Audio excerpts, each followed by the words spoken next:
Chapter 88. Don't let any other woman come close to me, only you. Upon hearing Mrs. Chow's words, Zhou Rongfang responded with a modest smile. Second madam, one lived in Qizhou for many years and had a good relationship with the young madam of the Zhou family. If you don't mind, please feel free to visit me more often. One can't promise much, but one can assure you that the Qizhou pastries one make are quite authentic. That sounds wonderful. One was just lamenting about not being able to find such authentic pastries in the capital. Now that one know this, one hope you won't find my frequent visits bothersome. Of course not.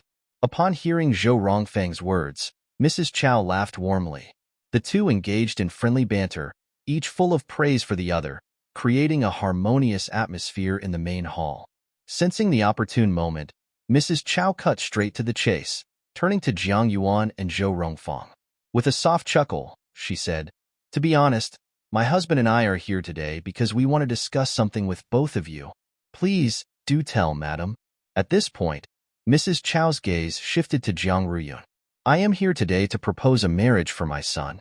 I would like to engage your second daughter as his wife." Though the intent of the Chow family's visit had been anticipated, Jiang Yuan and his wife were still shocked by the directness of the proposal. The Jiang family was thoroughly pleased with this marriage prospect. However, after hearing Mrs. Chow's words, Zhou Rongfang laughed lightly and said, "Marriage is indeed a significant matter, and I need to consult with my husband. How about this? They'll send someone to deliver our response to you tomorrow. Would that be acceptable?" Of course. When the Jiang family didn't oppose outright, the Chow family knew they had almost secured the match.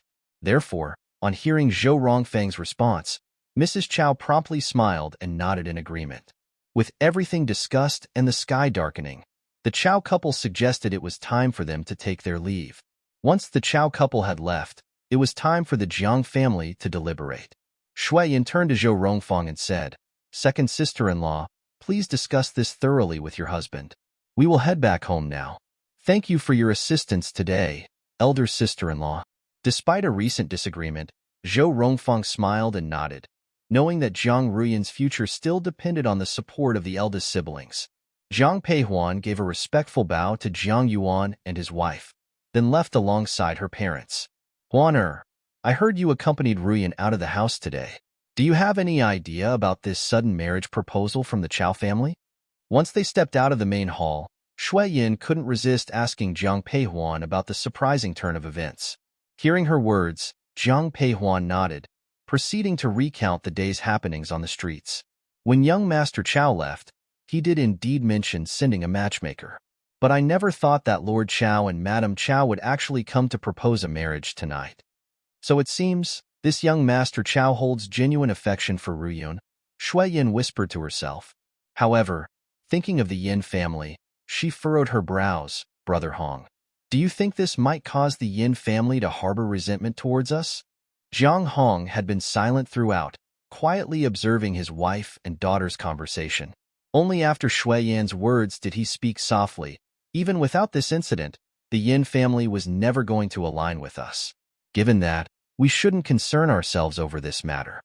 Even though Jiang Hong's tone was calm, it was laced with a chilling resolve. "Father, mother, there's something I'd like to discuss with you." "What's the matter?" The topic had finally shifted to Shui Yan's Yanlin. Upon settling in the living room, both Jiang Hong and his wife turned their attention to Jiang Peihuan. Meeting their eyes, Jin Peihuan briefly told them about Jiang Xijin wanting to join the military camp. Initially, Jiang Peihuan intended to bring it up the next day. However, with the Chow family's proposal being accepted so swiftly, she decided to address Jiang Xijin's matter right away.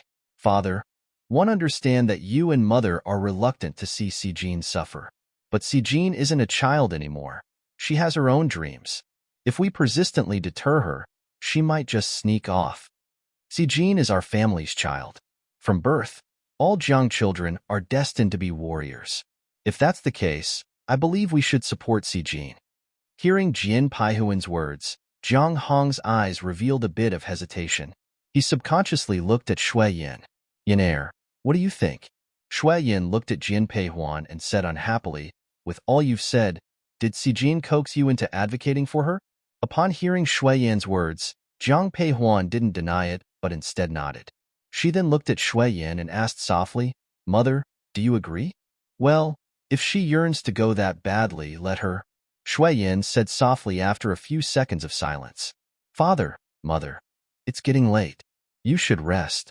111 Take my leave." Seeing Shui Yin's nod, Jiang Peihuan rose, bowed to her parents, then left Yinlin. "Young miss, the third miss must be thrilled now." Exiting Yinlin, Yue couldn't help but look at Jiang Peihuan and chuckle. Jiang Peihuan smiled, not saying much. Once inside the plum garden, she told Yue, "It's late. You should rest too." Understood. Having grown accustomed to Jiang Peihuan spending her nights alone, Yue took her leave right after bowing to her. Upon opening her room door, Jiang Peihuan was greeted by a familiar scent. As expected, Xiao Nani was casually seated, a cup of hot tea atop the table. She didn't know exactly when it started, but he had developed a habit of visiting her every night. Like tonight, even though Xiao Nani had planned to rest, he still got dressed and made his way to the general's mansion after settling into bed. "Has your highness become addicted to coming here now?" Jiang Peihuan ignited the table candle and casually cast a glance at the man seated in the chair. She had posed the question without much thought, but to her surprise, he nodded earnestly. "Yes, somewhat addicted." Jin Peihuan was speechless. When she turned around, she noticed the handkerchief she had given him, still wrapped around his arm. A frown creased her forehead, and she asked in a soft tone, "Haven't you changed the dressing on your hand?" "Han Feng is too clumsy. I didn't trust him with it, so one came here." During this explanation, Xiao Nani took out a bottle of wound ointment and set it on the table, on a tree just outside the door. Han Feng's hearing was sharp. Upon hearing his master's words, the corners of his mouth twitched. Inside the house, Jiang Peihuan eyed the ointment on the table, a touch of helplessness evident in her gaze. "Your Highness could have your maids apply the ointment, you know. I don't have maids at my place." Before Jiang Peihuan could complete her suggestion, Xiao Nani gently interrupted her. Facing her surprised look, he calmly stated, "I don't let any other woman come close to me, only you." Upon hearing his words, Jiang Peihuan managed to keep her expression neutral, but a subtle wave of happiness stirred within her. Moving closer, she softly suggested, "Allow me to change the dressing for you, Your Highness." Chapter 89. Jian Mei was poisoned as she spoke. Jiang Peihuan settled down, next to Xiao Nani, gently removing the handkerchief from his arm. The handkerchief was stained with both blood and medication. As she was about to dispose of it, it was swiftly taken from her hand. Seeing the confusion in Jiang Peihuan's eyes, the man lightly chuckled. "This is the first gift Huan Er gave me. I must cherish it." Upon hearing his words, Jiang Peihuan's eyes gleamed with contemplation. Xiao Nani had given her many things, such as jewelry, medicine, weapons, and more. Yet, she realized she hadn't given him any significant gift in return. Looking at the handkerchief that was taken by the man, Jiang Peihuan secretly remembered this matter in her heart. When the wound was revealed, it looked quite horrifying, even after being treated with medicine. Remembering the men in black, Jiang Peihuan found herself asking, "Have those bodies been dealt with, Your Highness?" "I had Han Feng deliver the bodies to their master." Jiang Peihuan remembered the man mentioning that the Grand Empress Dowager was the person behind the scenes. Surprise flashed in her eyes as she blurted out, "You sent the bodies to the palace?" Yes. His audacity was startling, yet it was entirely in line with Xiao Nany's usual style of doing things. After carefully applying the medicine to the wound, Jiang Peihuan took a new handkerchief and helped him bandage the wound. Next, she handed him the porcelain bottle that had been on the table. "Your Highness, the wound has been bandaged. Please keep this medicine." "Keep the medicine. Since I will come here to change the bandage anyway, it will save me the trouble." Was that an implication that he intended to visit every night from now on? Looking at the man before her, a hint of uncertainty lingered in Jiang Peihuan's eyes. As if to verify her guess, Xiao Nani stood up. "I'll come back tomorrow." After saying this, the man walked towards the door. This time, he didn't climb out through the window. As he reached the door, the man turned to regard Jiang Peihuan and lightly chuckled, "It's getting late. You should rest as well." When Xiaonani exited Jiang Peihuan's room, Han Feng descended from the tree, bowed to Jiang Peihuan, and then followed his master's lead. Watching the man climb over the wall, a smile surfaced on Jiang Peihuan's face.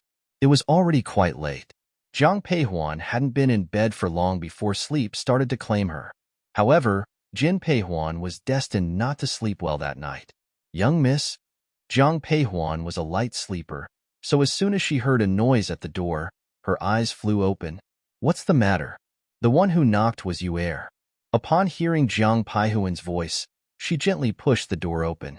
Once she reached the bedside, she spoke in a low voice, "Eldest Ivalis, there's been an incident in Fong Yuan. Miss Jiang, the second miss urgently requests your presence," said Lan Er, her voice strained with anxiety. Stirring from her bed, Jiang Peihuan turned towards Yu'er. "Could you bring me my clothes, please?" With Yu'er's assistance, Jiang Peihuan swiftly dressed and donned her coat. Stepping outside her room, she spotted the anxious Lan Er waiting in the courtyard, with Yishao standing nearby. "Eldest miss," Lan Er promptly greeted as Jiang Peihuan emerged. "What's the matter?"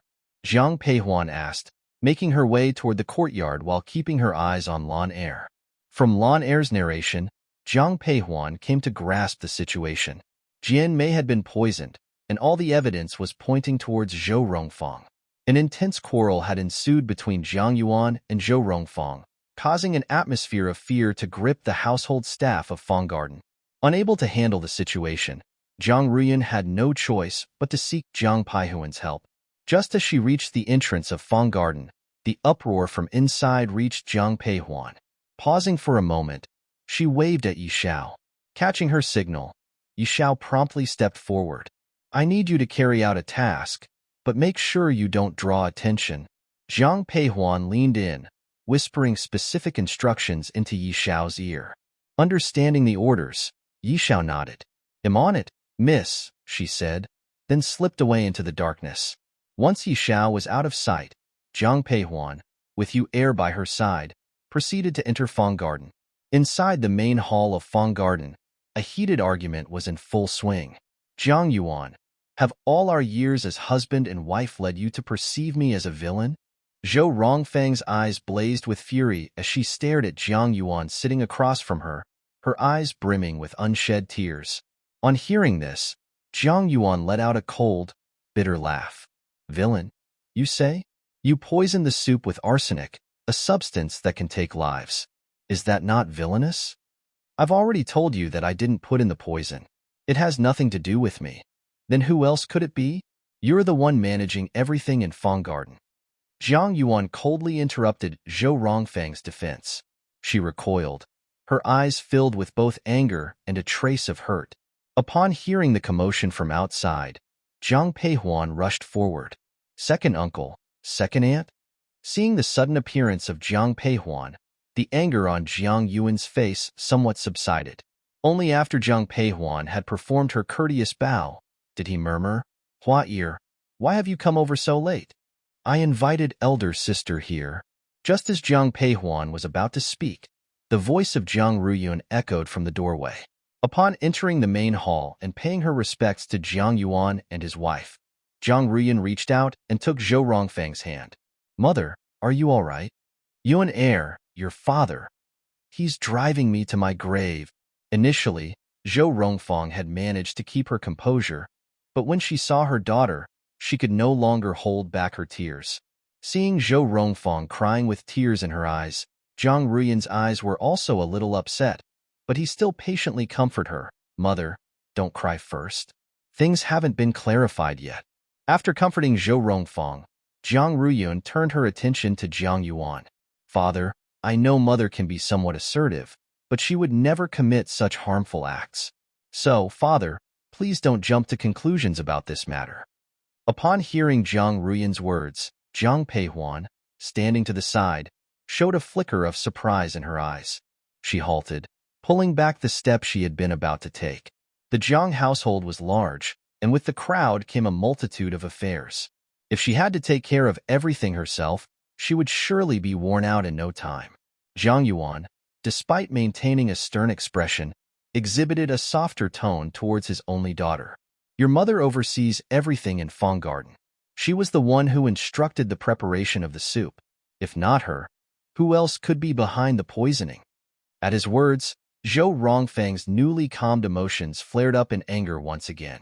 But just as she was about to voice her objection, Jiang Ruyun firmly held her back. Giving her mother a slight shake of the head, Jiang Ruyun turned towards Jiang Yuan. Father, perhaps it would be best if I took the reins on this matter. I assure you I will investigate this thoroughly. Regardless of the outcome, I will produce the necessary evidence.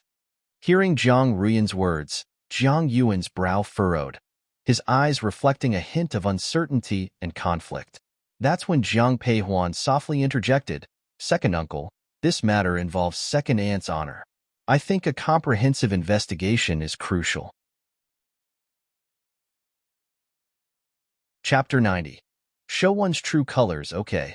Given the circumstances, Yun heir, you have 3 days. 3 days from now, if you can't clarify that this matter has nothing to do with your mother, I will bring Miss Jin into our house. No one can stop me. With these words, Jiang Yuan made his exit from the main hall. Upon his departure, Zhou Rongfang sank, almost collapsing into the chair. Mother. The sight of Zhou Rongfang in this state evoked a pang of sympathy in Jiang Ruyun. She wanted to comfort her mother, but was at a loss for words. Seeing her daughter's concern slightly improved Zhou Rongfang's demeanor. Yet, as she watched the direction of Jiang Yuan's departure, her eyes were still filled with resentment. After all, she said, your father just wants to bring that woman home. Mother, now is not the time to dwell on these matters. It's late, you should go rest. One promise one will thoroughly investigate this issue. But for these 3 days, please avoid any conflicts with father. Any concerns can be addressed once we've proven your innocence. Zhou Rongfang didn't have high hopes for Jiang Ruyun, but she couldn't ignore her daughter's sincerity, so she simply nodded.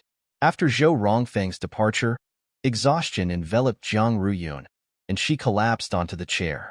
At that moment, a cup of tea was brought to her. When Jiang Ruyun looked up, she was met with the smiling eyes of Jiang Peihuan. Thank you, elder sister. After accepting the tea from Jiang Peihuan, Jiang Ruyun expressed her gratitude in a soft voice. After a couple of sips of tea, Jiang Ruyun turned her attention to Jiang Peihuan. Elder sister, about today's events, your actions today were exemplary and pleasantly surprising. Elder sister, everything I did today was learned from you. When she initially received the news, Jiang Ruyun was in total chaos. Her immediate instinct was to send Lan Er to find Jiang Peihuan. Remembering Jiang Peihuan, she started to recall how she handled situations when they occurred. This reminiscing allowed her to regain her calm, which led to her composed response earlier. Upon hearing Jiang Ruyun's words, Jiang Peihuan's eyes revealed a hint of surprise. She picked up her teacup and took a few sips. Once she had set her cup down, she turned her gaze towards Jiang Ruyun. So, how do you plan to go about the investigation? I don't know. Elder sister, can you help me? Jiang Ruyun seemed slightly awkward as she asked the question, assuming that Jiang Peihuan might reject her outright given this was a matter involving the second branch of the family. Unexpectedly, Jian Peihuan nodded and stood up. Let's go and visit Miss Jian first. Visit her? Jiang Ruyun looked uncomfortable with the idea, but seeing Jiang Peihuan's nod, she didn't voice any further objections. Mississippi. No sooner had they exited the main hall than they saw Yishao approaching them. Seeing her, Jiang Peihuan halted. Well, as per your instructions, I've brought Miss Jian's soup, Yishao reported, carrying a basket. Have you inspected it? Yes. The soup indeed contains arsenic. The quantity is not small either, about 2 taels. Yishao had a solid background in medicine. Hearing her report, Jiang Peihuan's eyes glinted with a tinge of mockery. Store the soup safely. Turning to Jiang Ruyun, she suggested, let's visit Miss Jian. Confusion filled Jiang Ruyun. As she trailed behind Jiang Peihuan, she found herself reaching for her hand. Elder sister, why did you ask Yishao to bring the soup? Do you know the amount of arsenic needed to poison someone fatally? Though Jiang Ruyun lacked medical knowledge, she knew that arsenic was a potent poison. A small amount should suffice, I suppose. Instead of answering her directly, Jiang Peihuan turned to Yi Xiao. You explain it to the second miss. Under normal circumstances, 5 taels of arsenic can poison a person to death. The quantity in this soup is enough to kill more than 10 individuals. Upon hearing Yi Xiao's explanation, Jiang Ruyan lapsed into deep contemplation. A moment later, her eyes were ablaze with anger. She must be pretending. Given the amount of poison in the soup, if Jiang Mei had really consumed it, she'd be dead by now, not comfortably lying around. Recognizing Jiang Ruyan's understanding, Jiang Peihuan offered a knowing smile.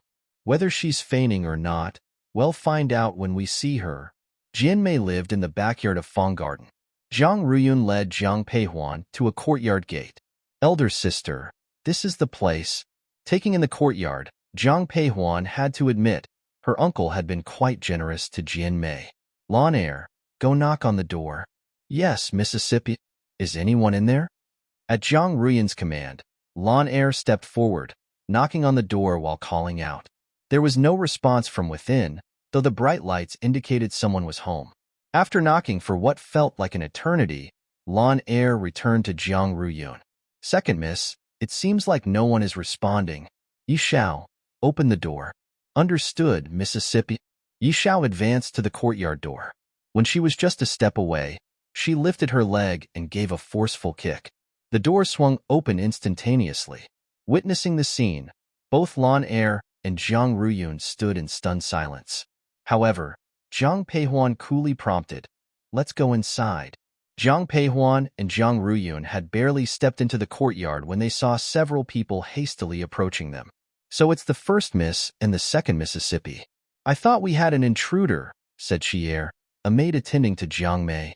Upon seeing her, Jiang Ruyan bluntly addressed, eldest sister and I specifically came to see Miss Jian. We've been waiting at the door for a while. Didn't any of you hear the knocking? Second miss, please accept our apologies. We were all inside caring for the young lady and didn't hear any noise. This was clearly an excuse to make a big deal out of the situation. Jiang Ruyan's eyes were filled with anger. Upon seeing this, Jiang Peihuan, standing nearby, softly interjected, one assumed Miss Jian's condition must be quite severe. Please lead us to see her.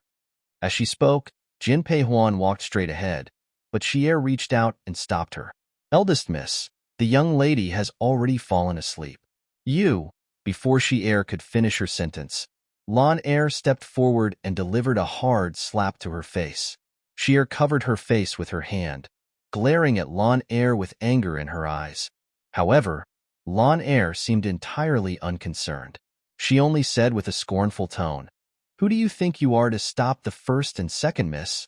Elder sister, let's go, Jiang Ruyan said without even looking at Xier, but rather addressing Jiang Peihuan. With that, the two ladies proceeded straight towards Jian Mei's room. Just as they reached the door, it swung open from the inside to reveal Jian Mei, pale-faced, standing at the entrance. First miss, second miss, my deepest apologies, one. Why are you just standing there? Can't you see that Miss Jian is weak? Help her onto the bed, now. Without waiting for Jian Mei to finish her sentence, Jiang Peihuan turned to the maids beside her. Immediately, Yi Xiao and Lawn Air rushed to support Jian Mei. Chapter 91. Confrontation with the medicine apprentice after assisting Jian Mei into her bed. Yi Xiao acknowledged Jiang Peihuan with a subtle nod. However, lying in bed, Jian Mei wore an irritated expression.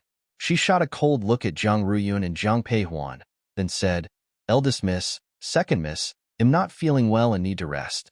Could you please leave? You're nothing but a liar.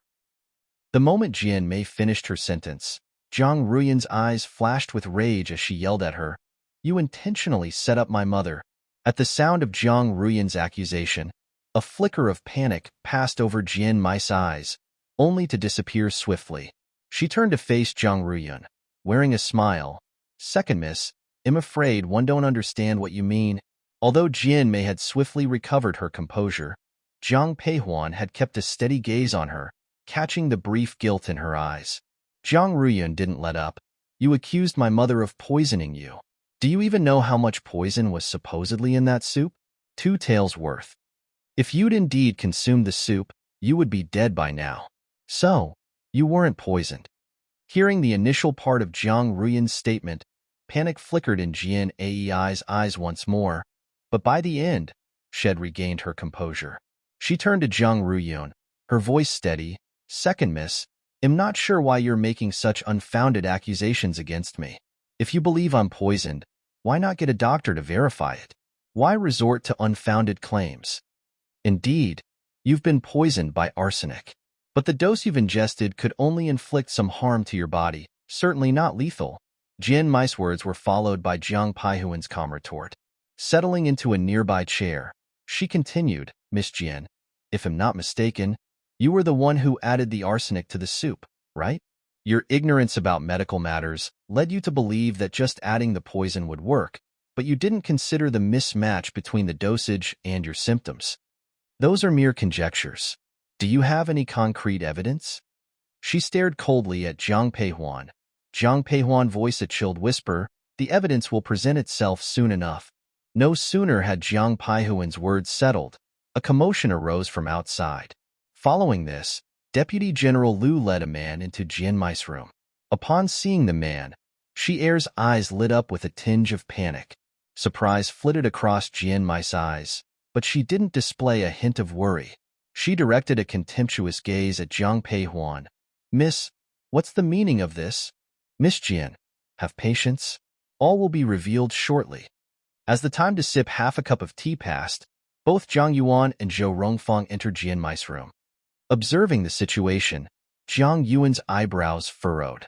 Turning to Jiang Ruyan, he asked, Yunair, have you discovered something? And who is this man? Jiang Ruyan looked at Jiang Peihuan. After receiving her nod, she turned to her father.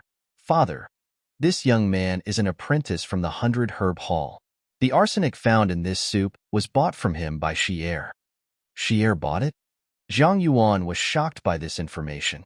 His gaze instinctively went to Jian Mei, only to find her eyes brimming with tears, her head shaking incessantly.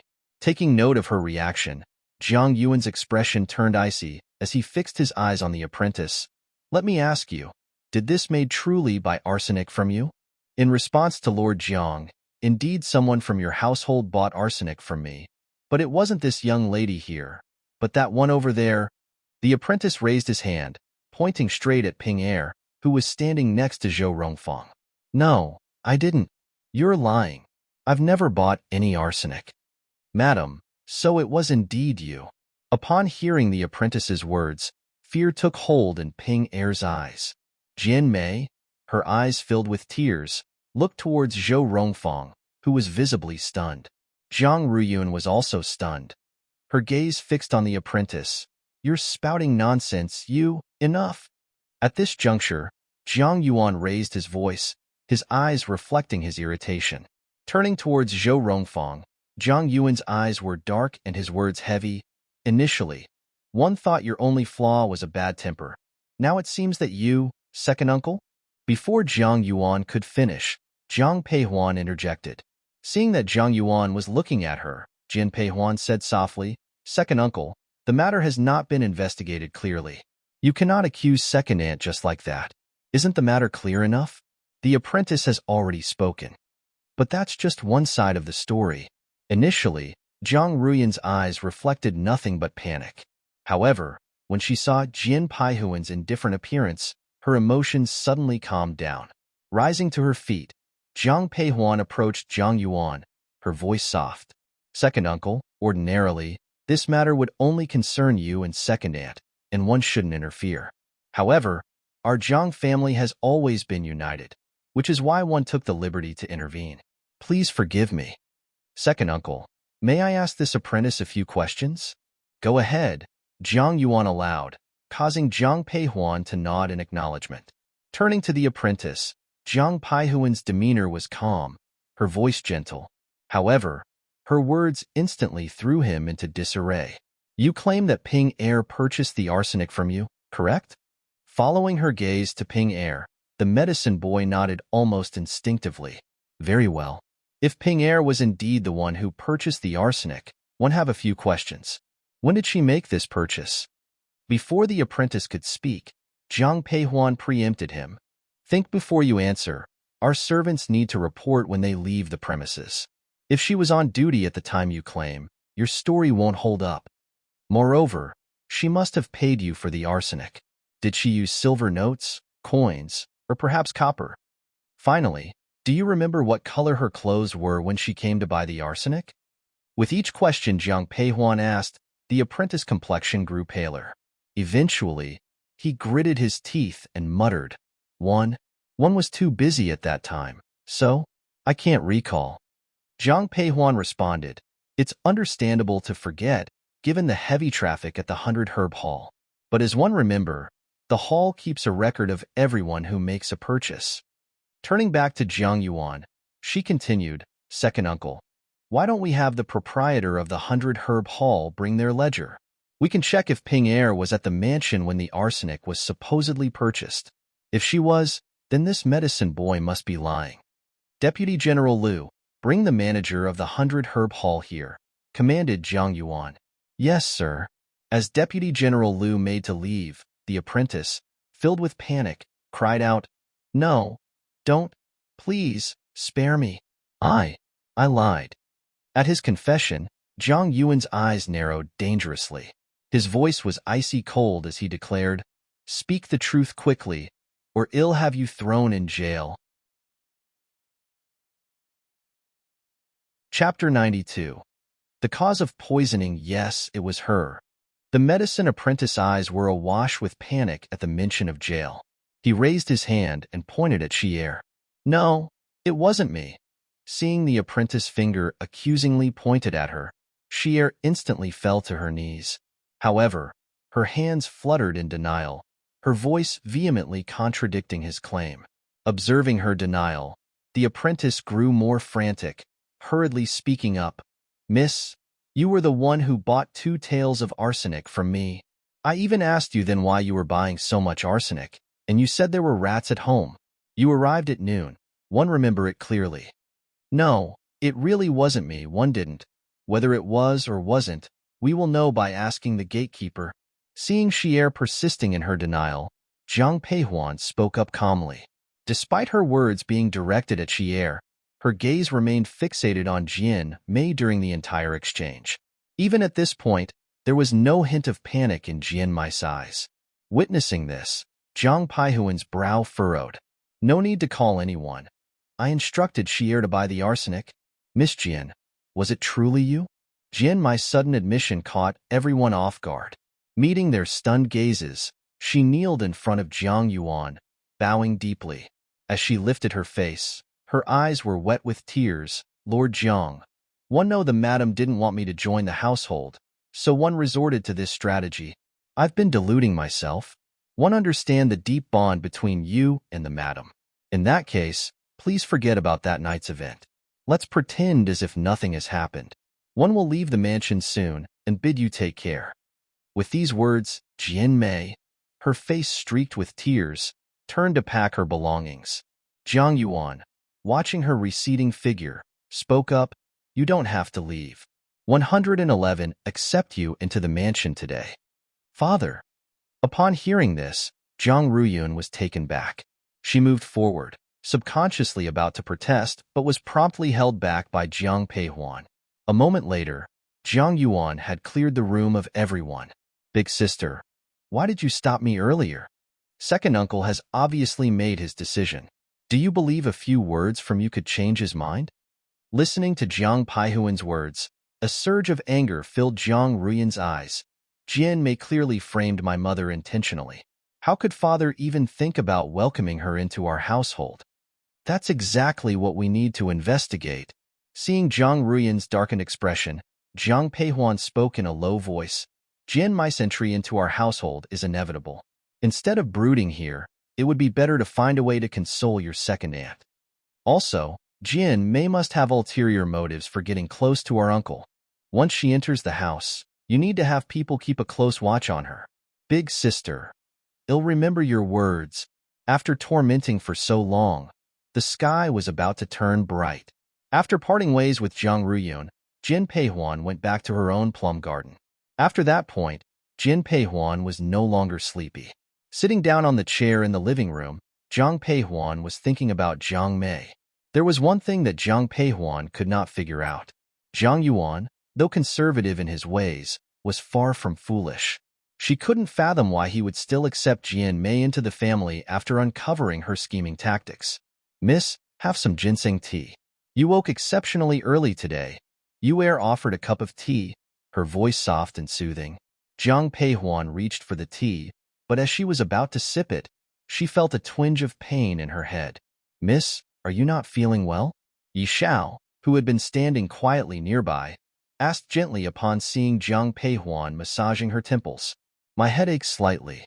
Perhaps because one rose too early," she responded. "Miss, one know a massage technique that could help. Shall one?" "Yes, please." Jin Peihuan really felt a headache. Under Yi Xiao's arrangement, she lay down on the couch. Sitting behind her, Yi Xiao applied gentle pressure to her head. Soon, the tension seemed to ease, replaced by a growing drowsiness. "Miss, it would be beneficial to sleep a bit more. It can help ease the headache," suggested Yi Xiao. Yes. Relieved by Yi Xiao's words, Jiang Peihuan felt her body relaxing. Yi Xiao continued her massage until she heard steady breathing, signifying Jiang Peihuan had fallen asleep. Only then did she cease her movements. Seeing this, Yue quietly draped a blanket over Jiang Peihuan. Then, lowering her voice, she turned to Yi Xiao. "You truly have a knack for this, helping Miss get a good sleep. Eldest Miss is overworking herself. Coupled with tonight's lack of sleep, it's no wonder she has a headache. Once she has rested, she will feel better." "We should step outside for a bit," Yi Xiao suggested, to which Yue nodded in agreement. The two of them cautiously stepped outside. Just as they emerged into the courtyard, they noticed Lu Er rapidly approaching. Catching sight of them, Lu Er quickly asked, "Where is eldest Miss?" "Keep your voice down. The young Miss is asleep." Upon hearing this, Lu Er instinctively softened her tone. Noticing the flurry in her eyes, Yue gently inquired, "What's going on? Isn't it the issue with Fong Garden?" "Second Master is planning to welcome Miss Jian into the household today and asked Second Madam to supervise the affairs. However, Second Madam had a major quarrel with Second Master and returned to her maternal home. So, with Second Madam returning to her maternal home at this point, isn't she making way for Miss Jian? It's not Miss Jian now, but Aunt Mei." The entire Jiangjiang was buzzing with Jian Mei's news, but this didn't concern Jiang Peihuan. Perhaps due to sheer exhaustion, Jiang Peihuan slept a long time. When she opened her eyes, it was already afternoon. "Miss, you're finally awake. If Yi Xiao hadn't told me that you were just asleep, one would have called for the doctor," said Yue, who had been vigilantly staying by the bedside. Seeing Jiang Peihuan open her eyes, she promptly set aside the embroidery she had been working on. Feeling much refreshed after the nap, Jiang Peihuan, hearing Yue's voice, asked softly, "What time is it now?" "It's nearly time for dinner. Eldest Miss, please freshen up. Let's get ready. We have to attend dinner at Fong Garden tonight." At Jiang Peihuan's puzzled look, Yue briefly recounted the incidents at Fong Garden and whispered, "Old Madame Jiang has given her blessing for the Second Master to bring Aunt Mei into the Fanyuki. So, this evening at Fong Garden can be seen as a celebration." Grandmother agreed to second uncle taking a concubine? Jin Peihuan was not surprised by other things, but she was really surprised that the old madam agreed to this. Not only did the old madam agree, but also asked third madam to assist with tonight's dinner preparations to make it a bit more festive. "Yue, please go and find a suitable congratulatory gift." Chapter 93. Aunt Mei. Upon hearing this, Jiang Peihuan's eyes briefly flickered before she turned to address Yue. An hour later, Jiang Peihuan accompanied Yue to Fong Garden. As they approached the entrance, they were greeted by the sight of a jubilantly decorated interior. Once they stepped inside, Jiang Peihuan noticed that almost the entire Jiang family was present, with the exception of Jiang Hong and Jiang Ren. Elder sister? Jiang Xijin and Jiang Songbai had already arrived. Seeing Jiang Peihuan appear, they promptly approached her. Jiang Peihuan scanned the room but didn't see Jiang Ruyun. Turning to Jiang Xijin, she asked, "Where's your second sister?" "I'm not sure where she's gone. The eldest brother went to find her." "I'll check on it. You two stay here." Seeing many people who were acquainted with Zhang Yuan, Zhang Peihuan quietly instructed Zhang Xijin and Zhang Songbai. After both of them nodded in agreement, Zhang Peihuan headed towards the backyard. Zhang Peihuan searched high and low but found no sign of Zhang Ruyun. Just as she was about to head back, she noticed Jian Mei, who was all dolled up. Jian Mei had shed her previous innocent look. Now, she was wearing an exquisite orange dress, and her hair was adorned with a multitude of intricate accessories, complicated. "Young Miss?" "Aunt Mei." Hearing Zhang Peihuan's form of address, a flash of disgust crossed Jian Mei's eyes. Even though she quickly hid it, Zhang Peihuan captured that fleeting emotion. "I didn't expect you to come, Mississippi. I was under the impression that you harbored a strong dislike for me." "Why would I hate you, Aunt Mei? What have you done to warrant that?"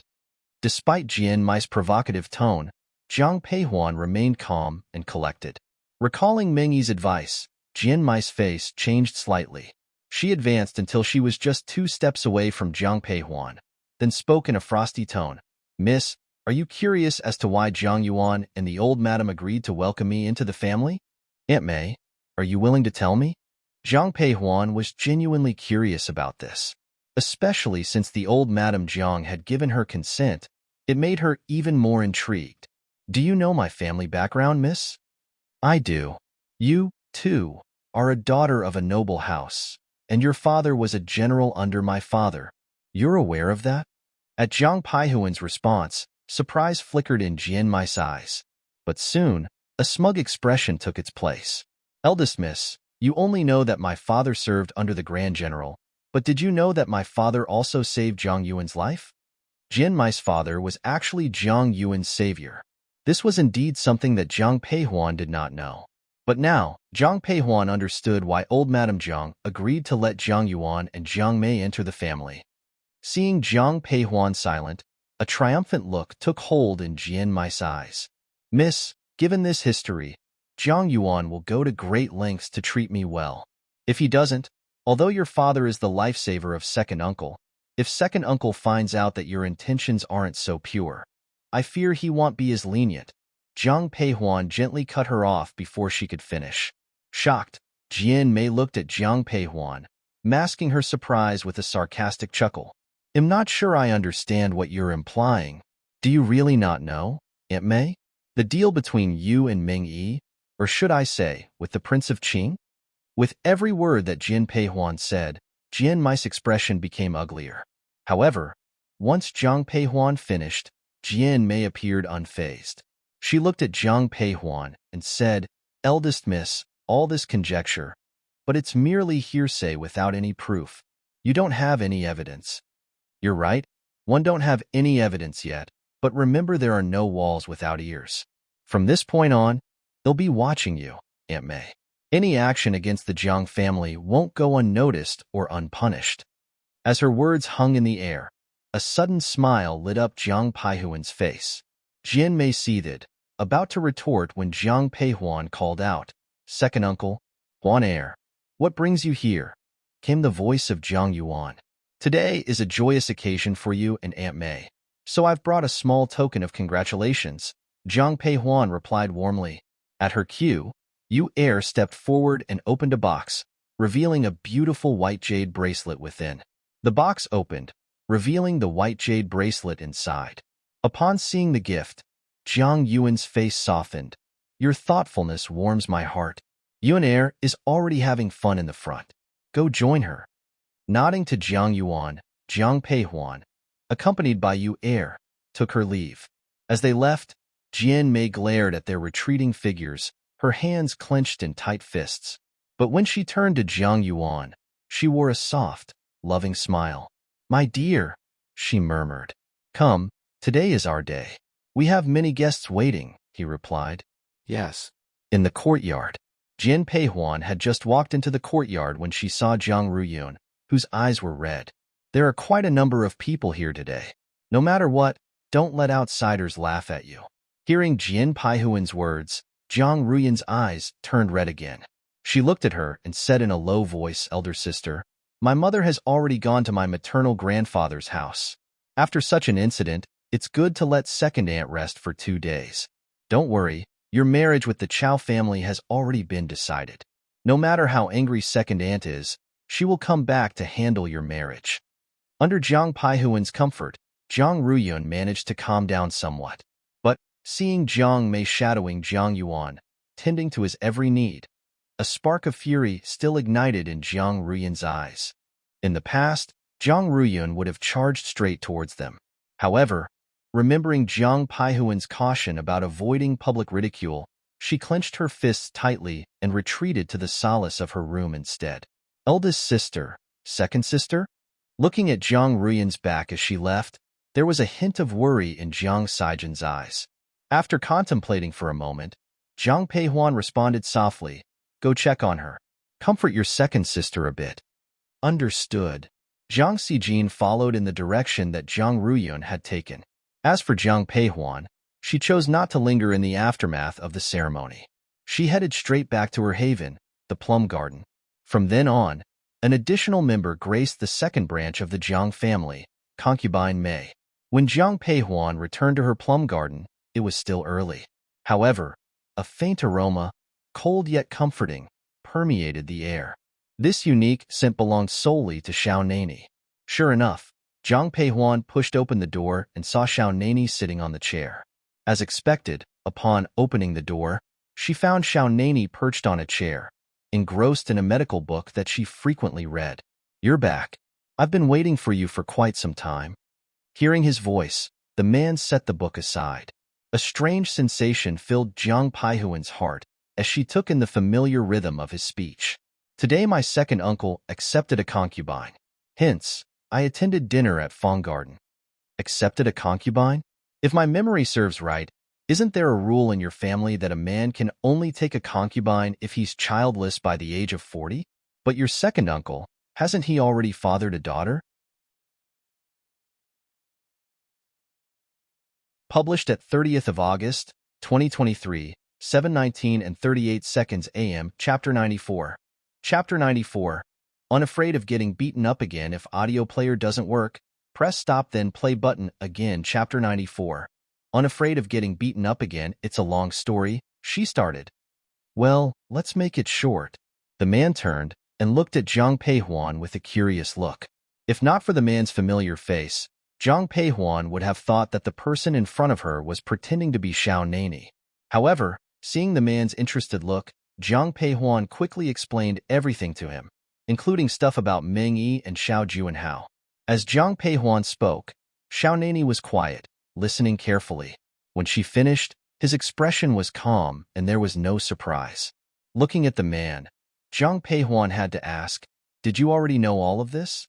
"I knew a bit about Xiao Juanhao, but one didn't know that his people were close to your father." This was something that Xiao Nani wasn't aware of, and even Jiang Peihuan wouldn't have known if it wasn't for something that happened in her past life.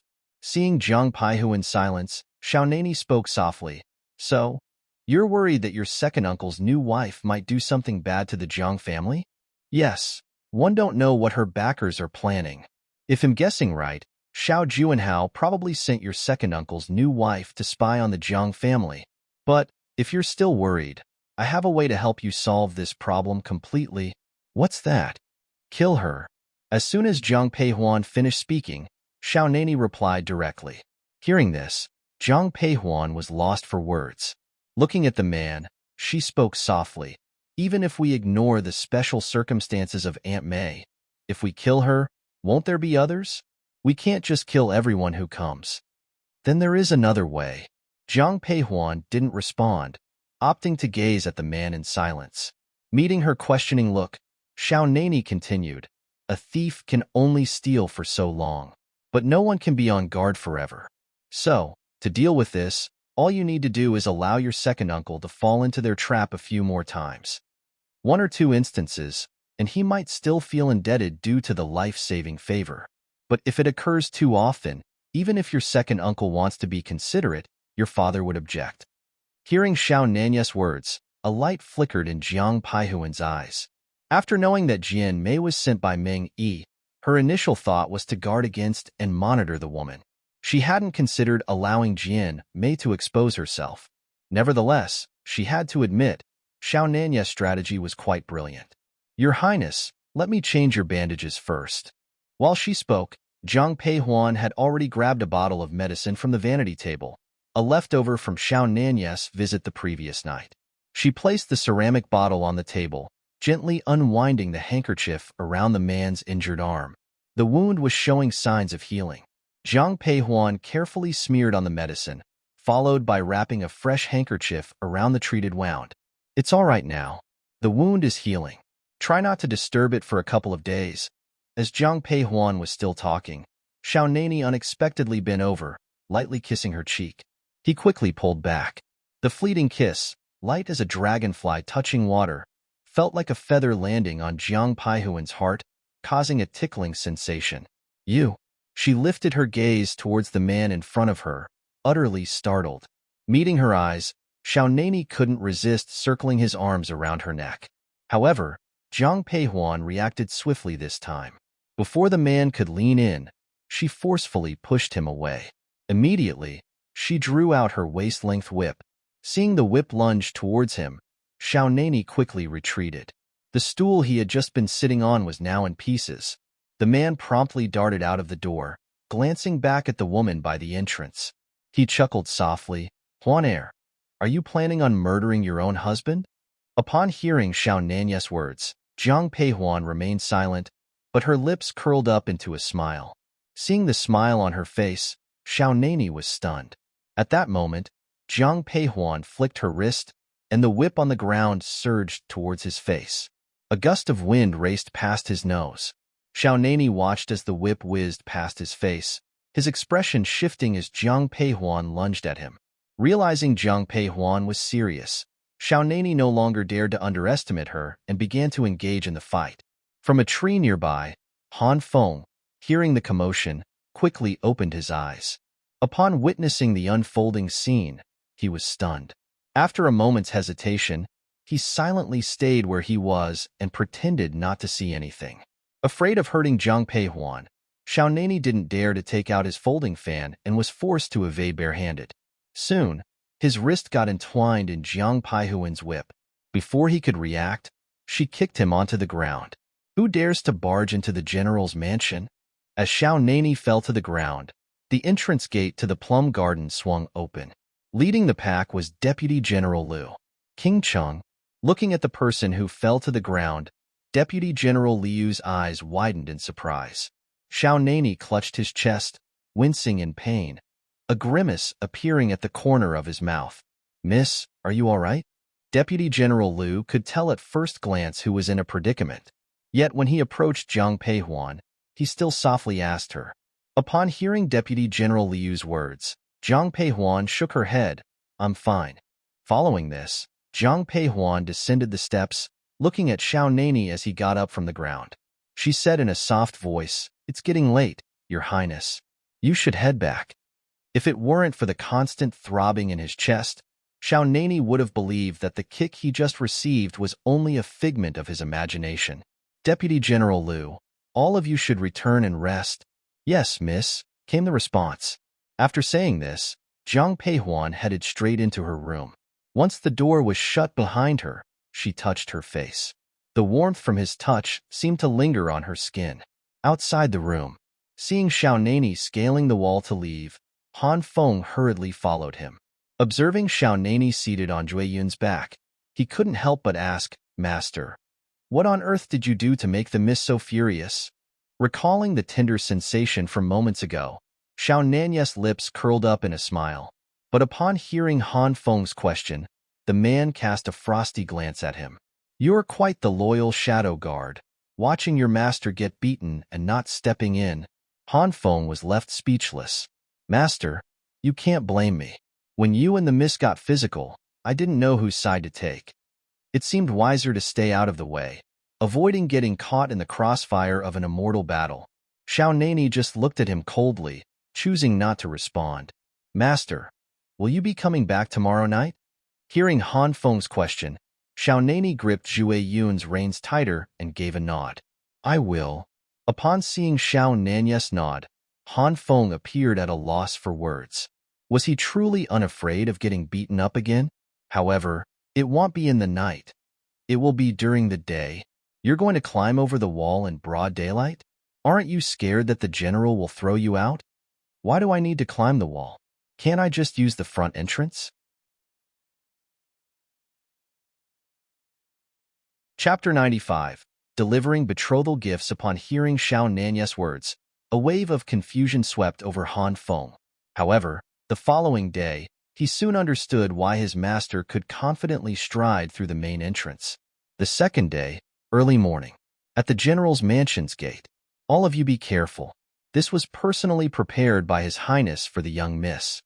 Han Feng quickly came to the aid of the attendant, who nearly bumped the box into the door. Being used to clandestinely scaling walls with Xiao Nani every day, Han Feng found this open, daylight entrance a bit jarring. But in proposing marriage, wasn't it customary to enter through the main gate? In the plum garden. Eldest sister, go and take a look. King Chang has prepared so many gifts. Just finishing her morning training, Jiang Peihuan saw Jiang Xijin sprinting towards her, eyes shining with excitement. Hearing her sister's words, Jiang Peihuan was puzzled. Yu'er walked forward and whispered, "Eldest miss, His Highness King Chang has come to deliver the betrothal gift." On hearing the man's name, Jiang Peihuan involuntarily recalled the kiss from last night. She couldn't tell if her rising temperature was due to the aftereffects of training or something else entirely. "Eldest sister, you should change your clothes quickly. Father and mother are waiting for us in the main hall." As Jiang Xijin spoke, she turned to Yu'er. "Help eldest sister pick a prettier dress later." With Jiang Xijin's urging, Jiang Peihuan was led straight into her room. Shortly after, Yu'er pulled out two flamboyant long dresses from Jiang Peihuan's closet, one in emerald green and the other in sapphire blue. The emerald green dress, embroidered with green bamboos, radiated vitality and youthfulness. The sapphire blue dress, adorned with patterns of auspicious clouds, conveyed an ethereal elegance. "Miss, which one do you wish to wear?" Examining the gorgeous dresses, Jiang Peihuan scrunched her brow. "These are too intricate. I'd rather wear my everyday clothes." "Young miss, today is the day His Highness comes to deliver the betrothal gift." "You?" "Yes, I'll go get it." Yu'er instinctively tried to persuade her, but, seeing Jiang Peihuan's resolute face, she held her tongue, turned, and left with the dress in hand.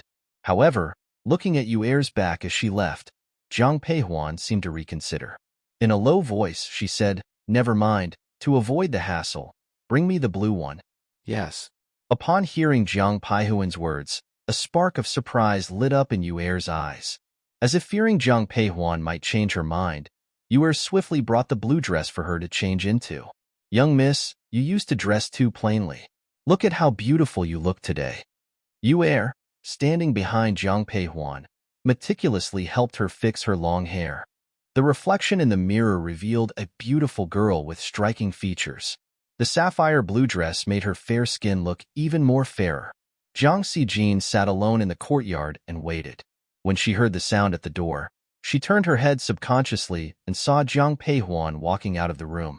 Jiang Xijin's eyes sparkled with joy as she playfully circled Jiang Peihuan, landing two playful punches on her.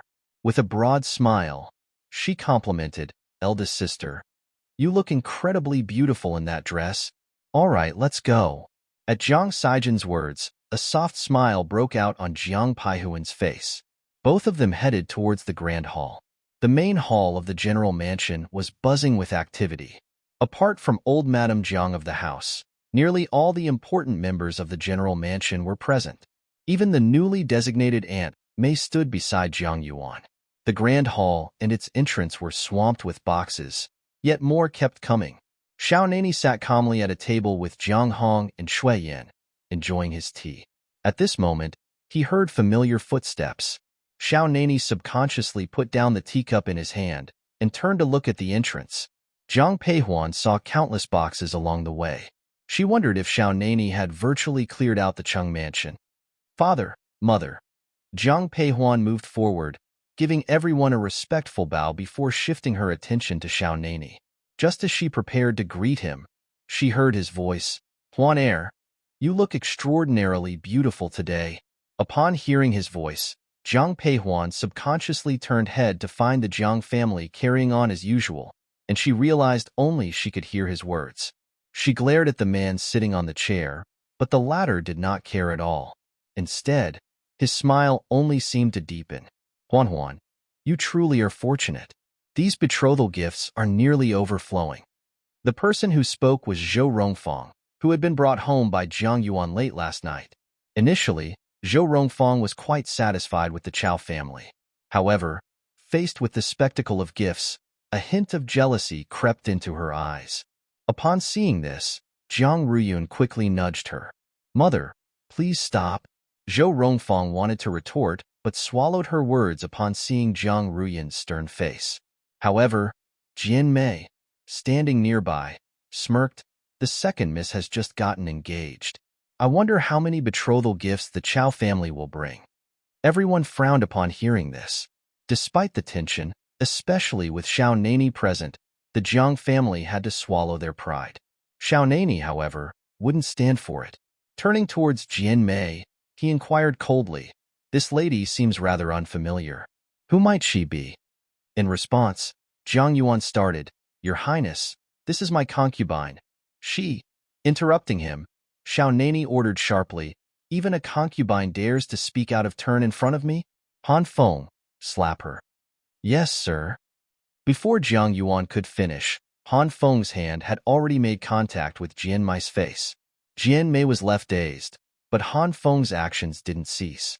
As a shadow guard, he harbored no sense of sympathy for women and didn't hold back. After a series of harsh slaps, blood began to trickle down from the corner of Jian Mei's mouth. However, Xiao Nani still had no intention of stopping. As they witnessed the scene, the faces of the Jiang family displayed a mix of emotions. A grimace marked Jiang Yuan's face, while Zhou Rongfang looked gleeful.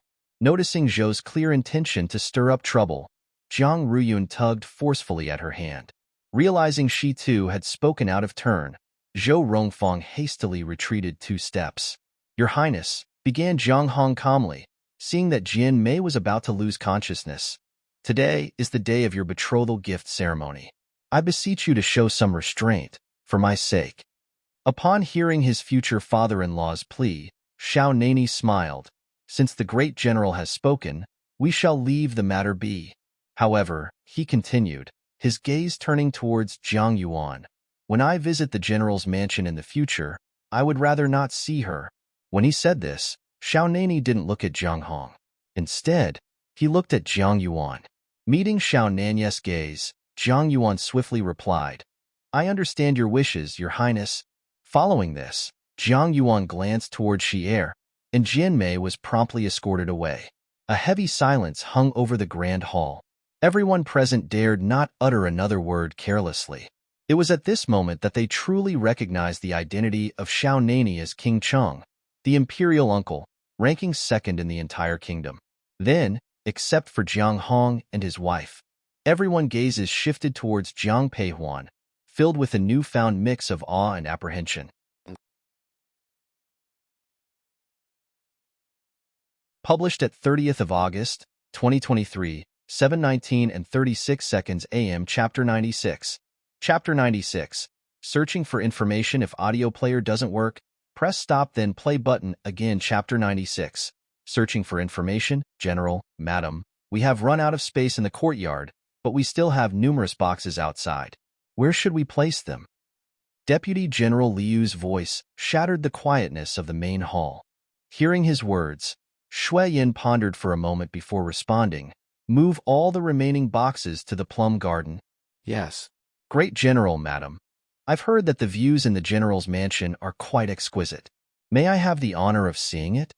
Although he addressed Jiang Hong and his wife, Xiao Nani's gaze remained unwaveringly fixed on Jiang Peihuan. Upon witnessing this, a smile danced in Shui Yan's eyes. Before Jiang Hong could utter a word, she chuckled softly. "Absolutely, you're most welcome." Finishing her words, she turned her eyes to Jiang Peihuan. "Huan Heir, why don't you guide His Highness on a tour?" "Yes, Mother." Next, Shui Yin glanced at Xiao Nani. "Your Highness, since you have graced us with your presence today, why not stay for lunch? I will instruct the kitchen to prepare a meal." To refuse would be impolite. "Thank you, Madam."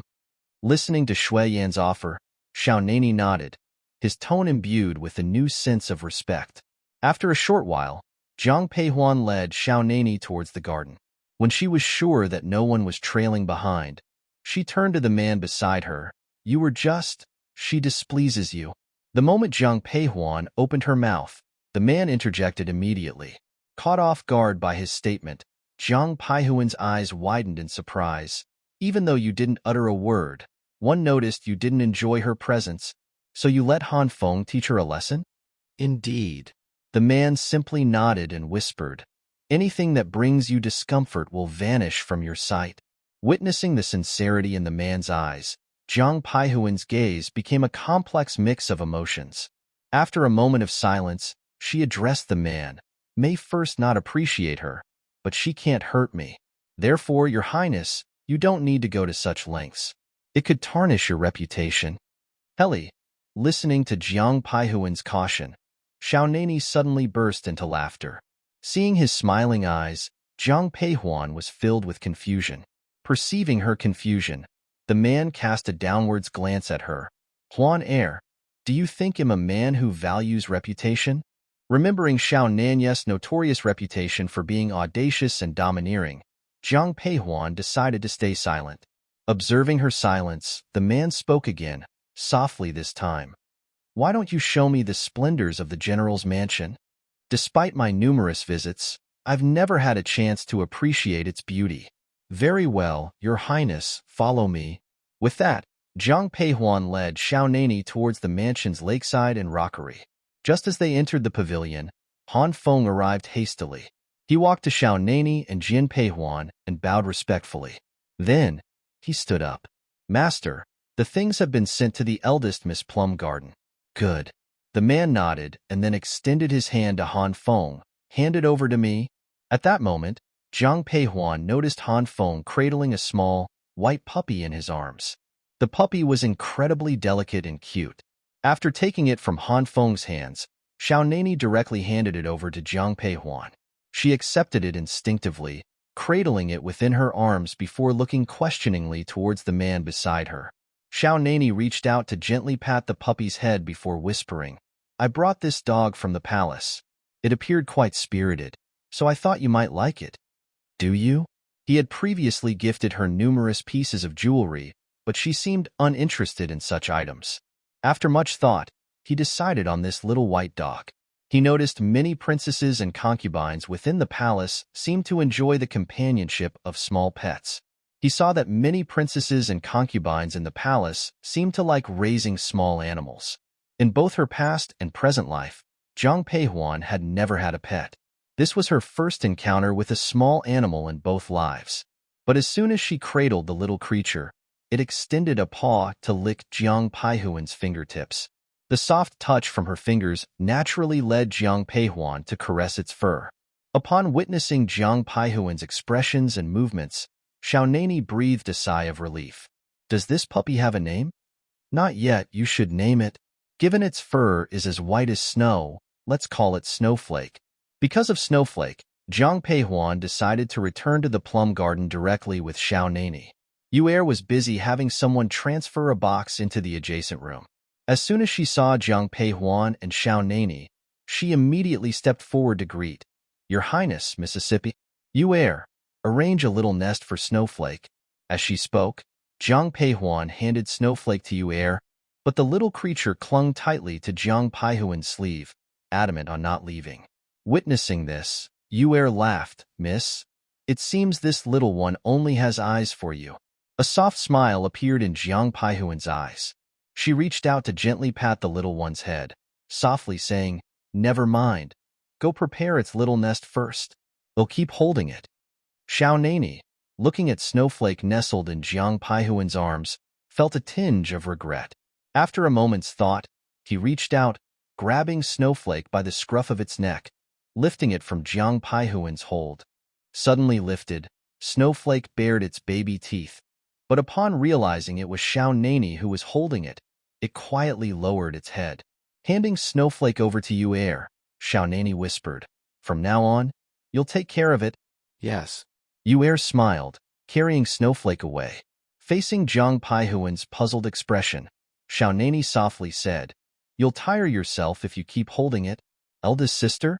Just as Jiang Peihuan was about to speak, she saw Jiang Xijin rushing towards them. Your Highness. Upon approaching, Jiang Xijin gave Xiaonani a respectful bow. Please rise, 3rd Mississippi. Knowing the close bond between Jiang Xijin and Jiang Peihuan, Xiaonani always treated her with gentleness. Eldest sister, lunch is ready. Mother asked me to invite you and His Highness to join. All right, understood. We're on our way. At that, Jiang Xijin dashed off again. Watching the little girl's retreating figure, Xiaonani couldn't help but smile. This young lady certainly knows how to read a situation. Jiang Peihuan remained silent. Instead, she led Xiaonani towards the main hall. By the time the pair arrived at the main hall, the entire Jiang family had already assembled, awaiting their arrival. Xiaonani's seat was arranged at the head of the table, but upon seeing Jiang Peihuan's seat, he spoke directly. My visit today is as a junior, not as a king. There's no need for strict formalities, General and Madam. I'll sit here. As he spoke, Xiaonani settled himself in the seat next to Jiang Peihuan. Jiang Xijin, who had been about to approach, noted this and silently moved to another seat nearby. Your Highness, I heard rumors that the Emperor plans to refurbish the palace. Is there any truth in this? Once seated at the table, Zhang Hong turned to Xiaonani with his question. Published at 30th of August, 2023, 7:19 and 35 seconds AM, Chapter 97. Chapter 97. Hot potato. If audio player doesn't work, press stop then play button again. Chapter 97. Hot potato. Upon hearing this, he set down his utensils, nodding in confirmation. Indeed, that is the case. When she heard the news about refurbishing the palace, Jiang Peihuan seemed surprised for a moment, and her thoughts turned to Xiao Juanhao. In her past life, Xiao Juanhao had gone to great lengths to ensure Emperor Qiming assigned him this task. This undertaking had provided an opportunity for him to build a solid relationship with Emperor Qiming, which had eventually led to the Emperor entrusting him with significant responsibilities. I wonder who the Emperor plans to assign this task to. Upon hearing this, Jiang Peihuan also set down her utensils. Although Xiaonani was engrossed in a conversation with Zhang Hong, he was constantly attentive towards Jiang Peihuan. Seeing her put down her utensils, his eyes flickered, and he spoke softly. I haven't heard my imperial brother mention this. Great General, you suddenly bring up this matter. Is there something you are considering? Your Highness, as you surely understand, the refurbishment of the palace requires a substantial sum. But we just reclaimed the Hanggu Pass, and one suspect our national treasury isn't exactly overflowing. When the national treasury is lacking, the Emperor is short of funds. To refurbish the palace, money would have to be sourced from somewhere, which often meant exploiting the common people. While Zhang Hong didn't explicitly state this, Xiaonani understood the implication immediately. Jiang Peihuan became absorbed in her thoughts. In her previous life, Emperor Qiming had assigned the palace refurbishment to Xiao Juanhao. To carry out this task, Xiao Juanhao had privately poured in a considerable amount of his own money. However, as a prince with no maternal family's support, where had all that money come from? In her past life, the Jiang family had indeed contributed a lot of funds towards the palace refurbishment. This time around, she was curious to see how Xiao Juanhao planned to fund it. Great General, do you believe the Emperor is aware of the current state of our national treasury? The Emperor, as the sovereign of our nation, would naturally be aware. If that's the case, why do you think the Emperor still insists on refurbishing the palace? Hearing Xiaonani's query, Zhang Hong fell into contemplation, somewhat at a loss. What do you think, Miss Peihuan? Xiaonani's question abruptly shifted everyone's attention to Jiang Peihuan. With all eyes on her, Jiang Peihuan spoke softly.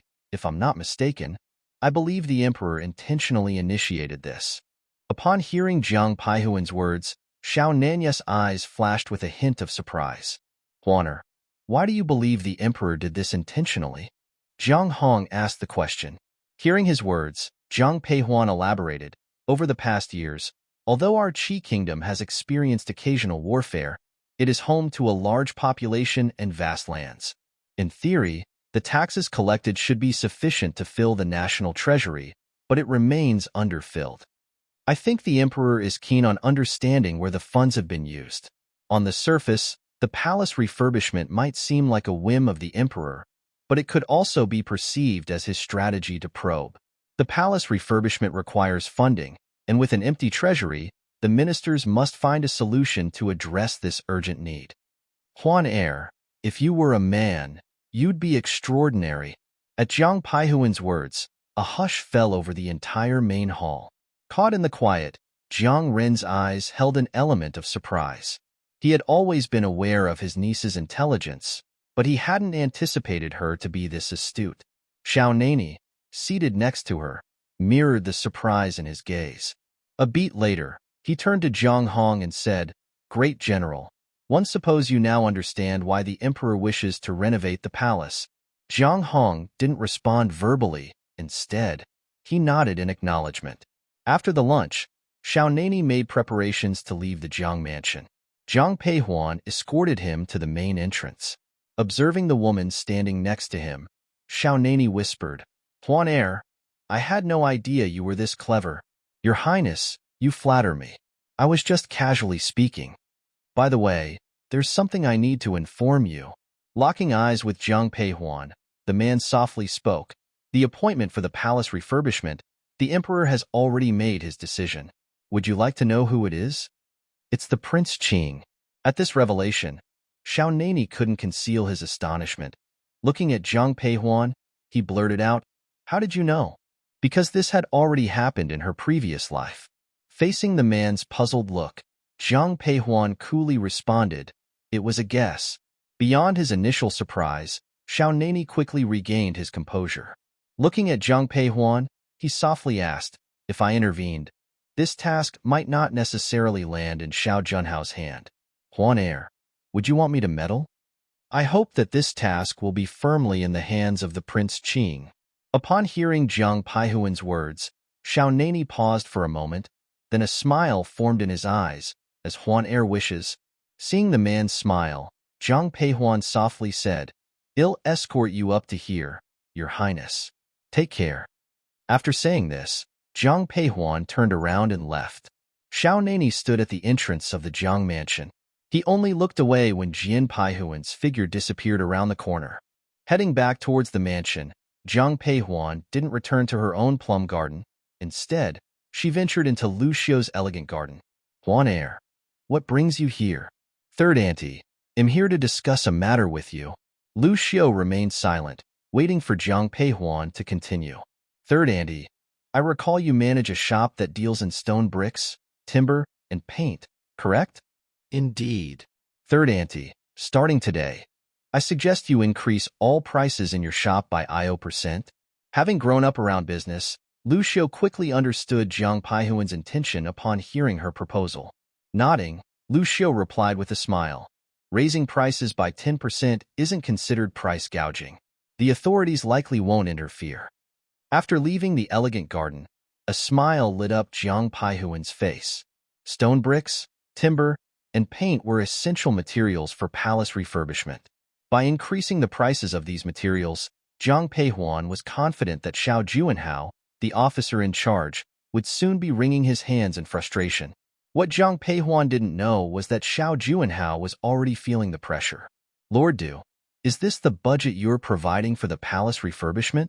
Refurbishing the palace would cost at least several million taels of silver, but Lord Du, the Minister of Revenue, had only provided a mere 100,000, which was far from enough. Now approaching 60, Lord Du's hair was graying at the temples. Hearing Xiao Junhao's words, he quickly bowed. "Your Highness, I'm afraid you're not aware. In recent years, military expenses have skyrocketed, so this is all we have left. Perhaps, Your Highness, you could propose to the Emperor to postpone the palace refurbishment until the treasury is replenished. That's enough. You may leave. I'll handle the issue of funds myself." Before Lord Du could finish, Xiao Juanhao coldly interrupted him. After Lord Du's departure, Pei Wu approached Xiao Juanhao. "Your Highness, this issue seems quite thorny. I underestimated the complexity." He had thought that overseeing the palace refurbishment would provide an opportunity to strengthen his relationship with his father, the emperor. But now, it appeared this assignment was more of a hot potato than a golden opportunity.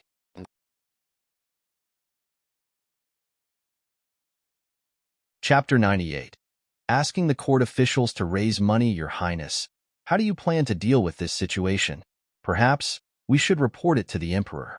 Once he understands the situation, he won't blame you. Do you really think the emperor is unaware of the situation here? Are you suggesting the emperor did this intentionally? Xiao Juanhao didn't respond, his silence serving as a silent agreement.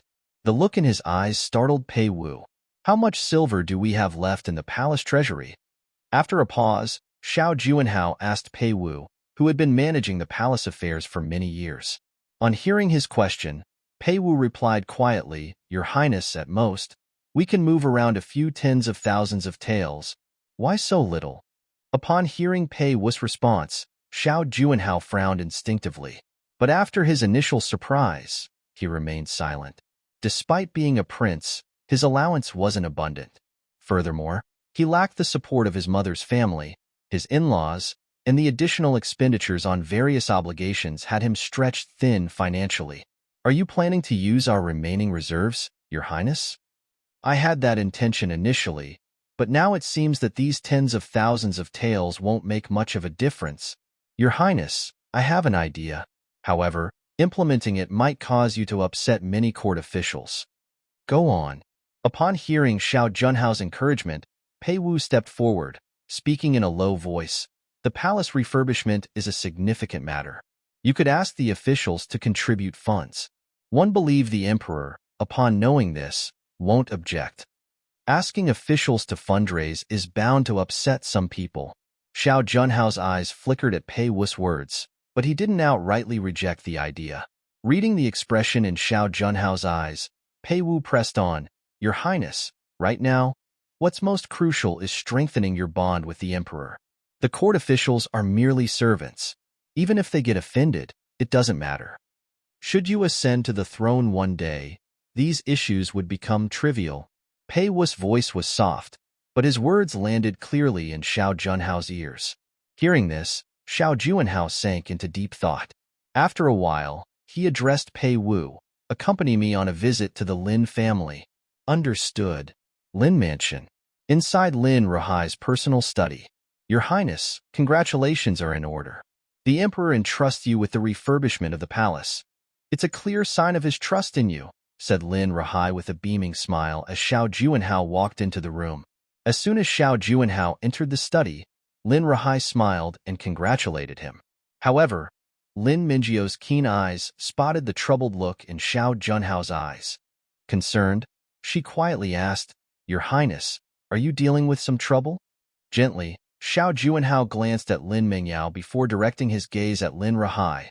Lord Lin, I come to you today because one need your assistance. Your Highness, don't hesitate to ask, whatever it is.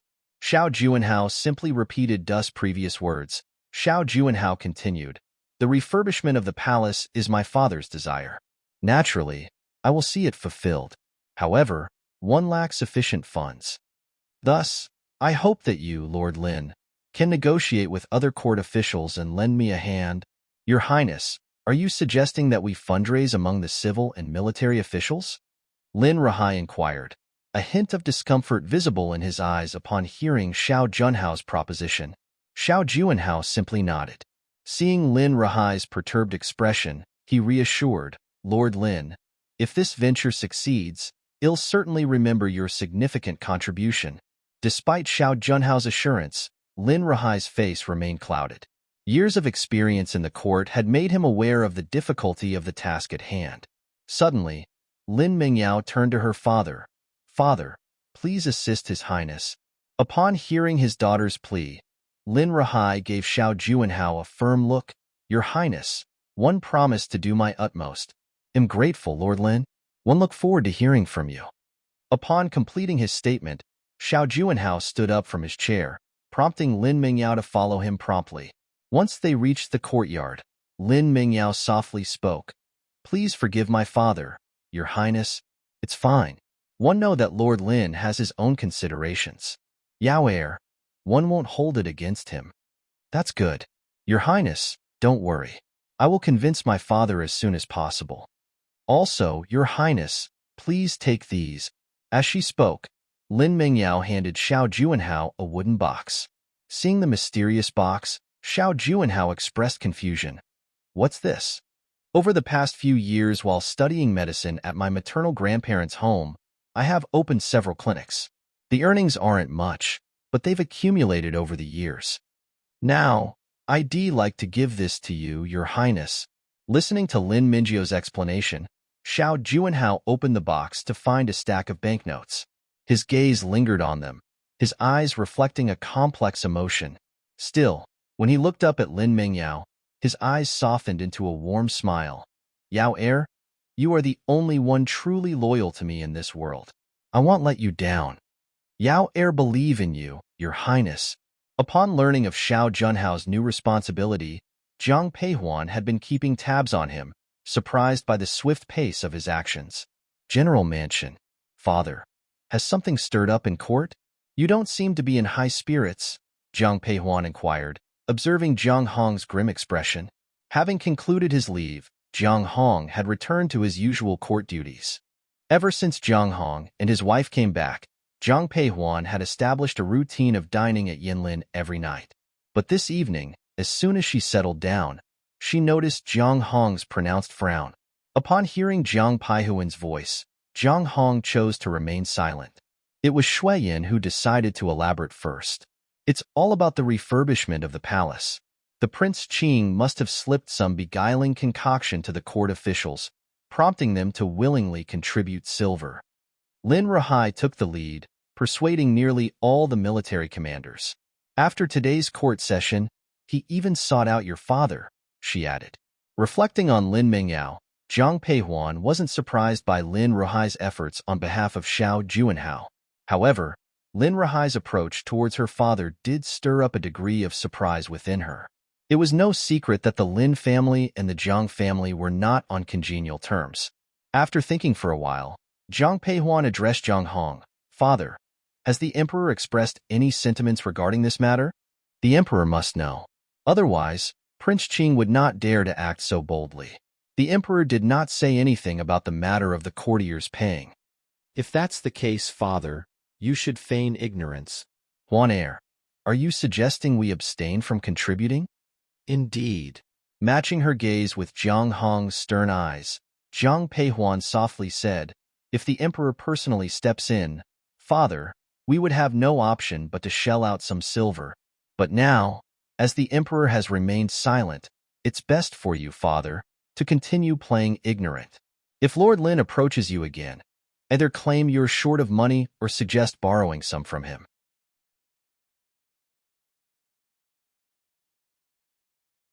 Chapter 99.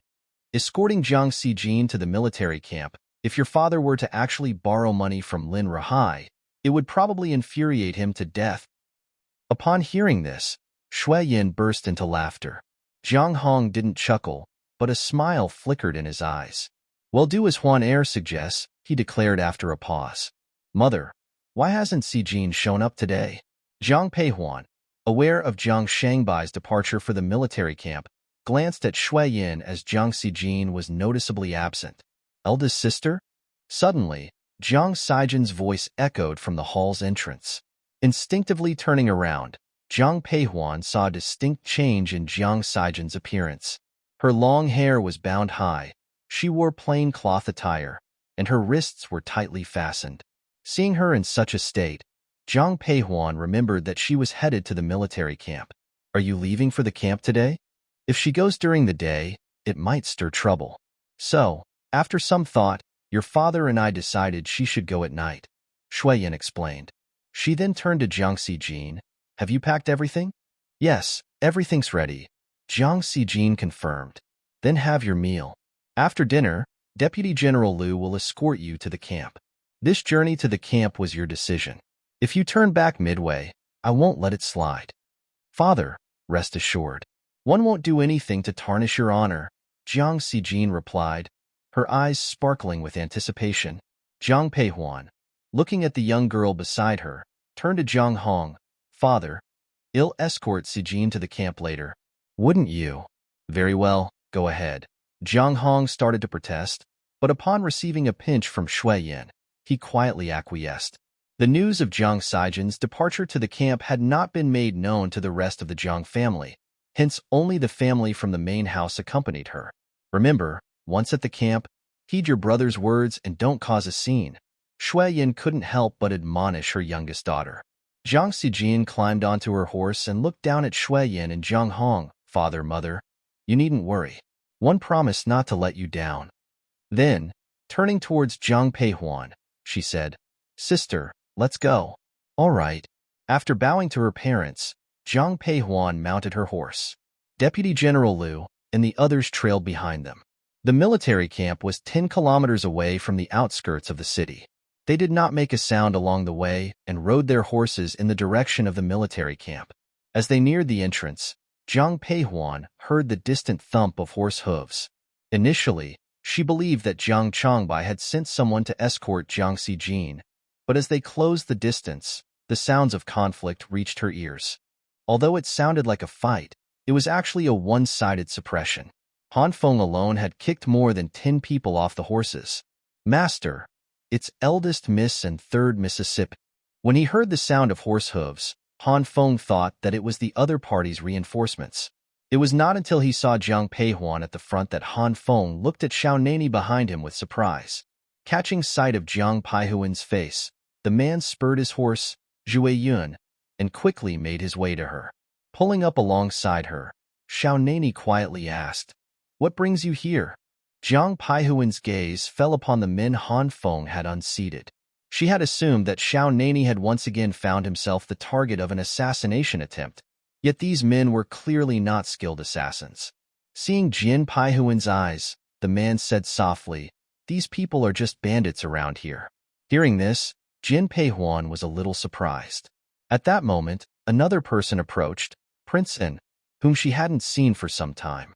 Dismounting, Jiang Peihuan greeted him with a bow. Prince En, it's been a while. Please rise, Miss Jiang. You're engaged to my imperial uncle. After all, in 3 months' time, they'll be calling you aunt. From here on, there's no need for formalities. Xiao Junmo, who had watched her greet, promptly intervened. Jiang Peihuan only smiled, not offering any words in response. She then turned to Xiao Nani and shared her purpose. I'm escorting Sijin to the military camp. Third Miss is going to the military camp? Upon hearing Jiang Peihuan's words, surprise flickered in Xiao Nani's eyes. He looked at Jiang Sijin in curiosity. Jiang Sijin, picking up on Xiao Nani's expression, laughed. My eldest sister was already on the battlefield at my age. Me joining the military camp now could be considered late. But I've heard the military camp can be quite harsh. Are you sure you can withstand that hardship, little miss? Xiao Junmo chimed in, hearing their conversation. His words ignited a spark of anger in Jiang Sijin's eyes. Who do you think you're looking down on? Sijin, don't be disrespectful, Jiang Peihuan interrupted.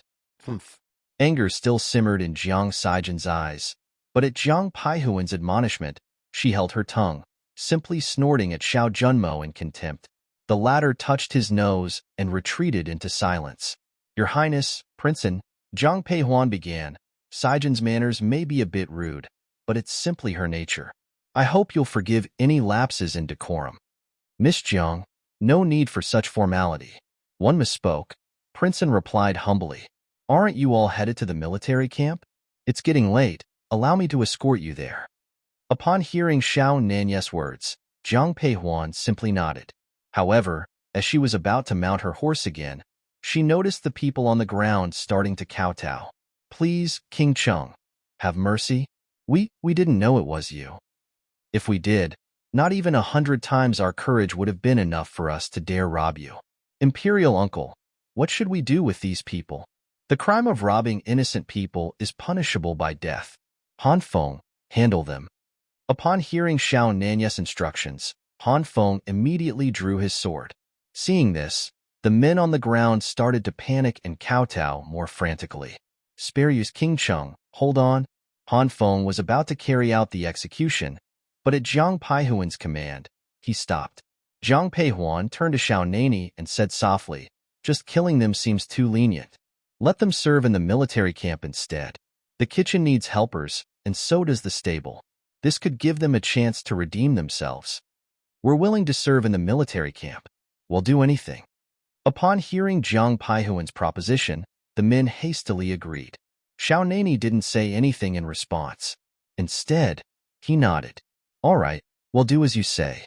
Half an hour later, they all arrived at the entrance of the military camp. Zhang Changbai was already waiting for them at the camp's gate. Seeing the large group of people, he was taken aback. Your Highness King Cheng, Your Highness Princein, what brings you here? Big brother? Zhang Peihuan dismounted her horse and quickly narrated the incidents they encountered on the road. After listening to his sister, Zhang Changbai nodded and directed his men to escort the bandits into the camp. Next, he turned his attention to Jiang Xijin. Are you sure you want to join the camp? This is your last chance. If you're having second thoughts now, you can still accompany Huan Er.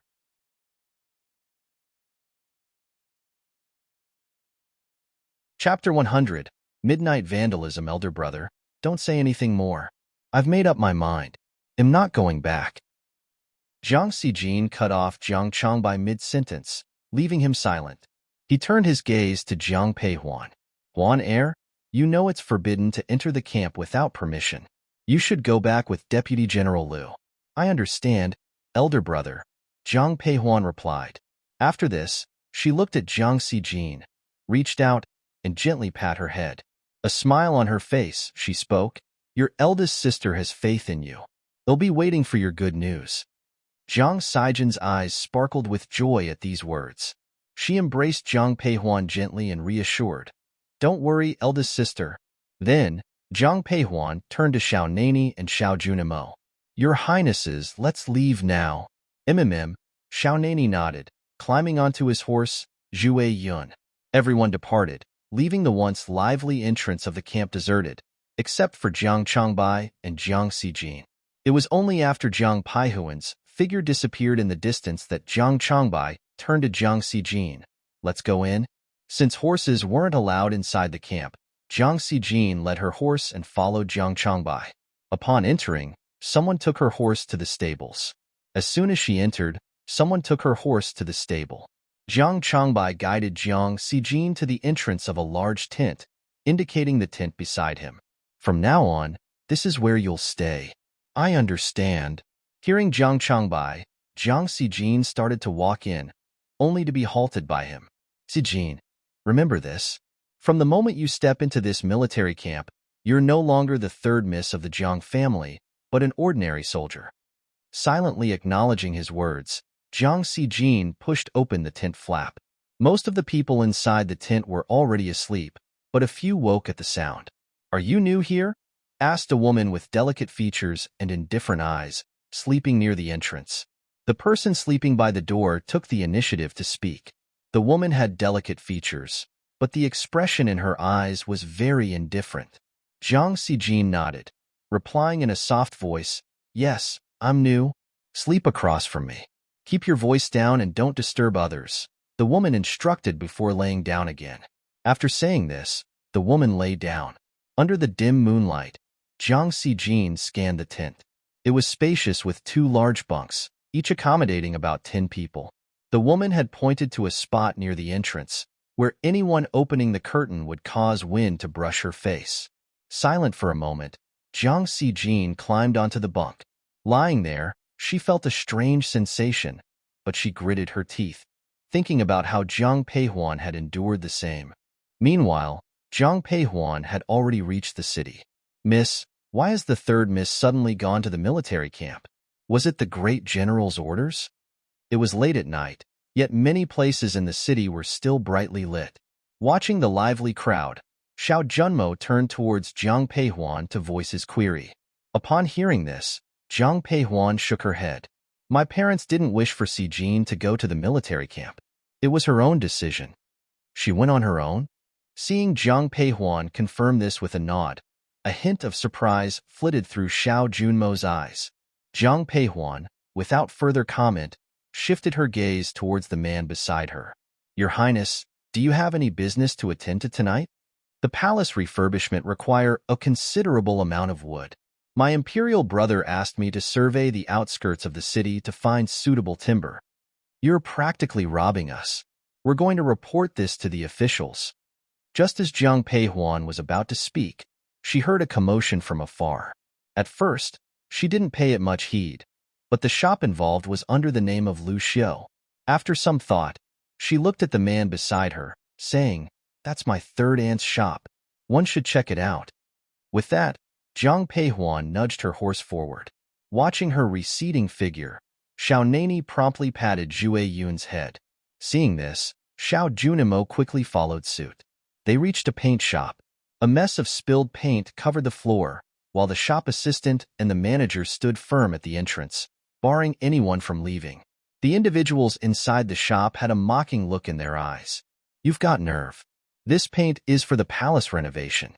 It's an honor to have your paint requisitioned. If you don't step aside, don't blame us for being uncivil." "And what does uncivil mean to you?" Jiang Peihuan reined in her horse. Lai Feng dismounted and walked into the shop. "Eldest miss?" The shopkeeper, who often went to the elegant garden to deliver ledgers, recognized Jiang Peihuan. Upon seeing her, a trace of surprise crossed his face. Jiang Peihuan acknowledged the shopkeeper with a nod before turning her attention to the group of men. The men recognized Jiang Peihuan too, yet showed no signs of panic. Instead, they coldly addressed Jiang Peihuan. "Miss Jiang, we are simply carrying out orders. It'd be best if you didn't meddle, lest you invite trouble." "Whose orders are you following?" "Why, Your Highness King Cheng?" Upon seeing Xiao Nani emerging from behind Jiang Peihuan, the men immediately knelt in respect. Xiao Nani didn't look at the men. Instead, his gaze fell on the spilled paint on the ground. The strong smell made him look at Jiang Peihuan, quietly saying, "You shouldn't stand here too long. This smell isn't good for your health." As he spoke, he reached out and guided Jiang Peihuan towards the door. Seeing the people inside still frozen on their knees, the man's voice turned icy. "Well, do I need to personally invite you out?" "We wouldn't dare," they stammered, clambering out and collapsing to their knees at the entrance. "Imperial uncle, this servant seems to be from the Lin mansion," Xiao Junmo pointed out as he walked over, noticing the leader among the men. Stepping forward, Xiao Junmo whispered, "Yes, Lin Rahai." Since Lin Mingyao had saved Xiao Junmo at the eldest princess banquet, he had paid a visit to Lin Manor to express his gratitude. "I've seen him at Lin Rahai's side." "So, did General Lin send you today to vandalize my third aunt's shop?" Upon hearing the exchange between Xiao Junmo and Xiao Nani, Jiang Peihuan's eyes flashed. She then cast a cold look at the men kneeling on the ground. "Miss, you're accusing us wrongly." One of them started defensively. "We knew that the paint in the third lattice shop was of top quality. We came especially to buy it, but the shopkeeper threw us out. We just lost our temper." "That's rubbish," the shopkeeper interrupted, his eyes blazing with anger. He turned to Jiang Peihuan, hastily speaking, "Miss, don't listen to his nonsense. They're clearly here to cause trouble."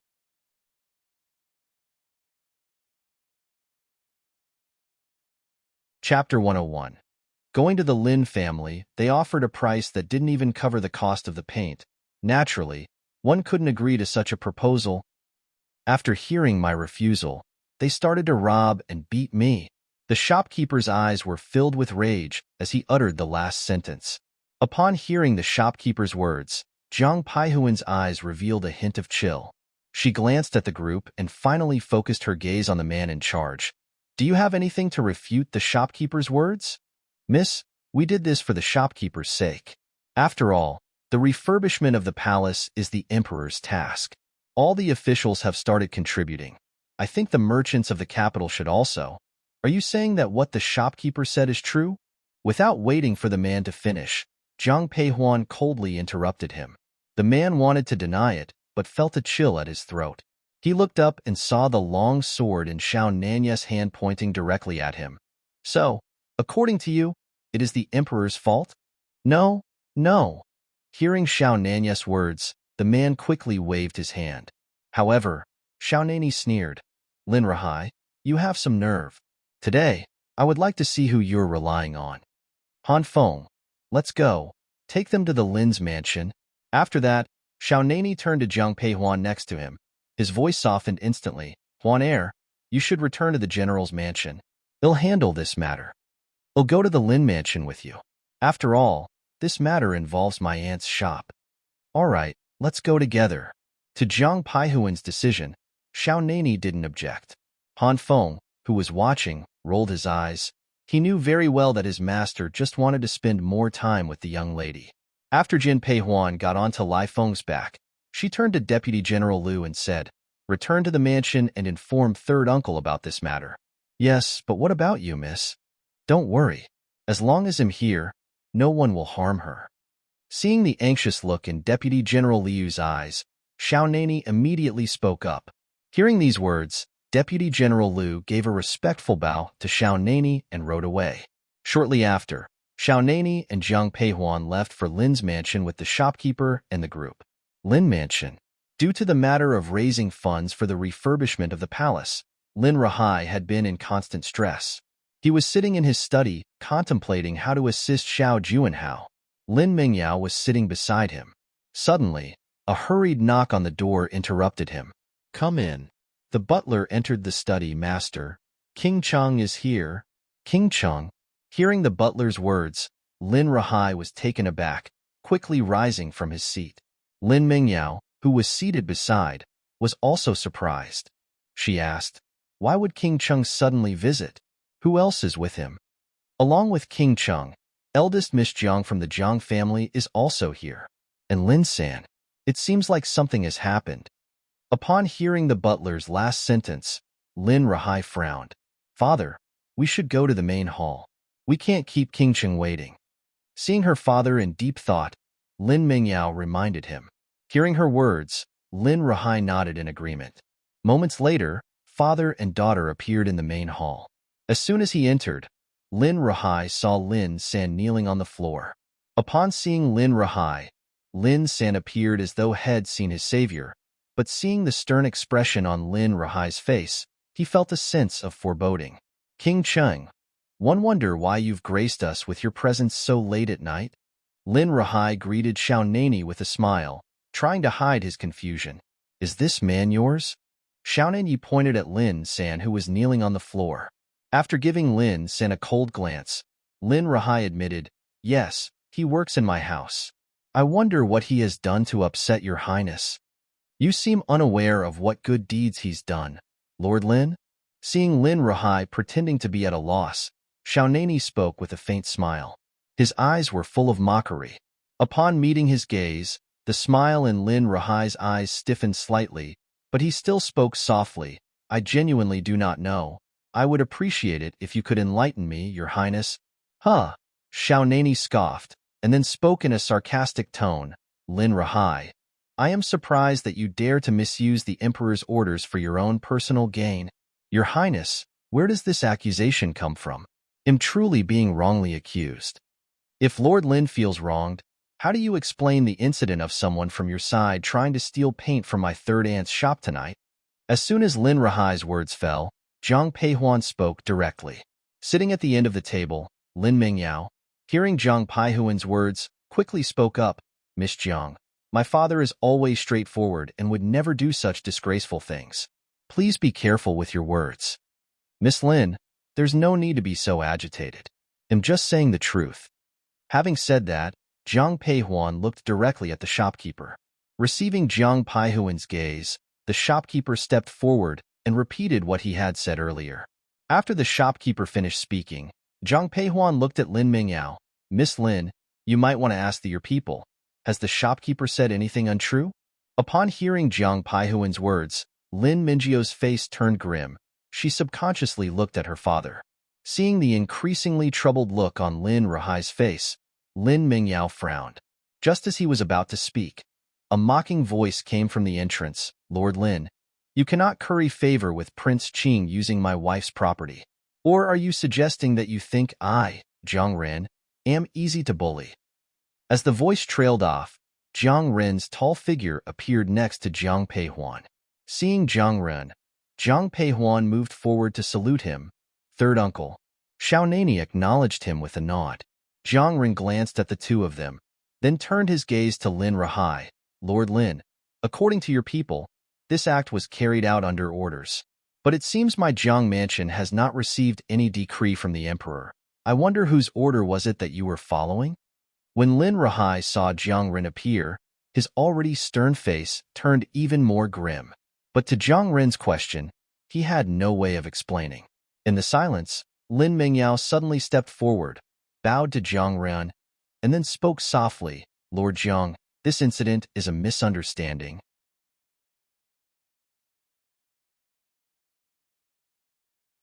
Chapter 102. Xiao Juanhao has been demoted. My father was merely trying to lend a hand. But the servants misunderstood his intentions, Lin Mengyao said with a gloomy look in her eyes, directing her gaze towards Lin San. You should apologize to Lord Jiang now. Upon hearing Lin Mingyao's words, Lin San quickly bowed his head to Jiang Ren. Watching Lin San bow until his forehead bled, Jiang Ren frowned. Enough, Lord Jiang. Regarding the loss of the third lattice shop, the Lin family will fully compensate according to the value. Today's incident was truly a misunderstanding. I hope you won't hold it against us. After speaking to Jiang Ren, Lin Mengyao turned to Xiao Nani. King Cheng, this matter was indeed a misunderstanding. I hope you can overlook it for the sake of Prince An. Regardless, Lin Mingyao's previous rescue of Xiao Junmo was a fact. Although Xiao Junmo didn't come over to avoid arousing suspicion, everyone knew that Xiao Nani and Xiao Junmo had a good relationship. Silently, Zhang Peihuan spoke softly, Third uncle, since Miss Lin said she is willing to compensate for the loss of third aunt shop, it seems that this really is a misunderstanding. Besides, the refurbishment of the palace is Prince Qing's responsibility, and it doesn't have much to do with Lord Lin.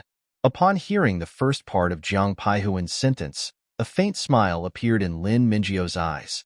But upon hearing the latter, her face turned sour.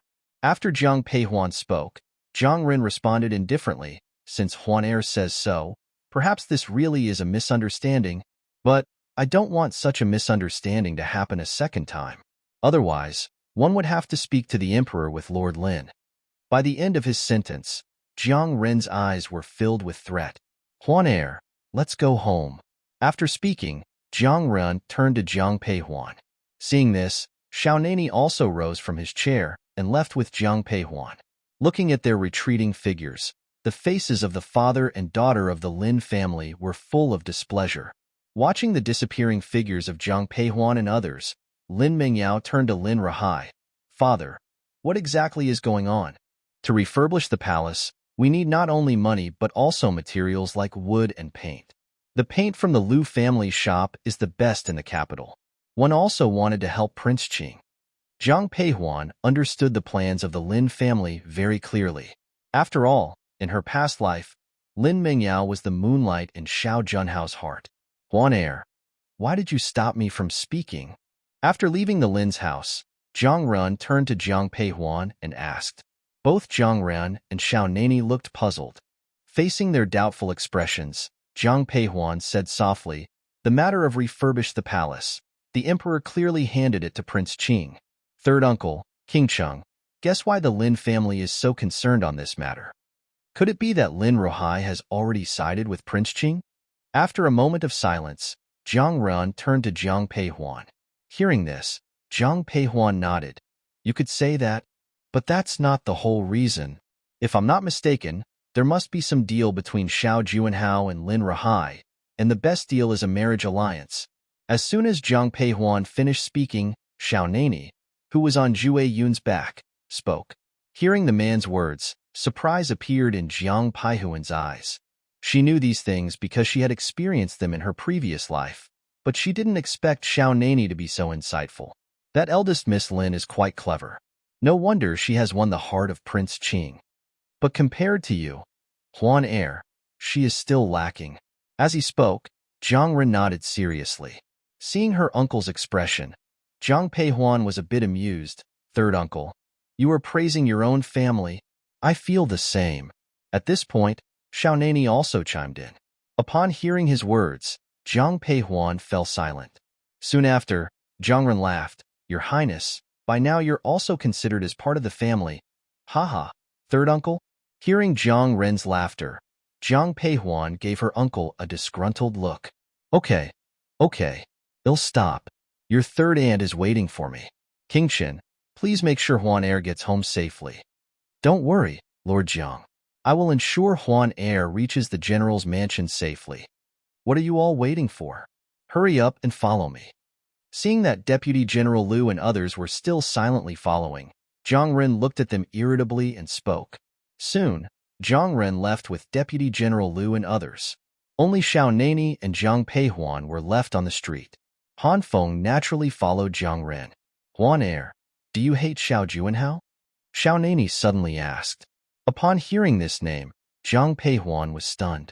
When she first returned, she constantly thought about killing Xiao Juanhao, but over time, her thoughts gradually changed because her loved ones were alive and well. She didn't want hatred to consume all her energy, so her thoughts changed a bit. But now hearing his name, hatred and disgust immediately flooded Jiang Peihuan's eyes. Jiang Peihuan turned to look at Xiao Nani and said straightforwardly, not only do one dislike him, one detest him, and one hate him. Jiang Peihuan's tone was indifferent, but when she mentioned Xiao Juanhao, her eyes were filled with cold hostility. Upon hearing Jiang Peihuan's words, a complicated expression flashed through Xiao Nanya's eyes. After a moment, he suddenly laughed. That's good. I also dislike him very much. Just as Jiang Peihuan was about to ask Xiao Nani why he asked this question, the Lifeng stopped. They had arrived at the general's mansion. It's getting late. You should go back and rest early. At the gate of the general's mansion, Xiao Nani pulled the reins and spoke to Jiang Peihuan, who was by his side. Nodding, Jiang Peihuan dismounted. After thinking for a while, she looked at the man on the horse and said, Your Highness should also go back and rest early. Seeing the man nod, Jiang Peihuan turned around and entered the general's mansion. As the gates closed, Xiao Nani turned to leave. But instead of returning to his own mansion, Xiao Nani went to the palace. Jiang Peihuan knew nothing of this. The next morning, just as Jiang Peihuan finished her exercises, she saw Jiang Ren rushing towards her plum garden. Huan Heir, Prince Qing has been demoted. Jiang Peihuan was about to speak when she heard Jiang Ren's voice. At his words, Jiang Peihuan looked surprised. In her past life, Xiao Juanhao never experienced being demoted. Third uncle, what happened? I'm not sure about the specifics. Anyway, during the court meeting this morning, the emperor suddenly decreed to demote Prince Qing to a lower-ranked prince. With this, it would be very difficult for Prince Qing to regain his status. Usually, once a prince is appointed, as long as he does not commit any grave crimes, he would not be demoted.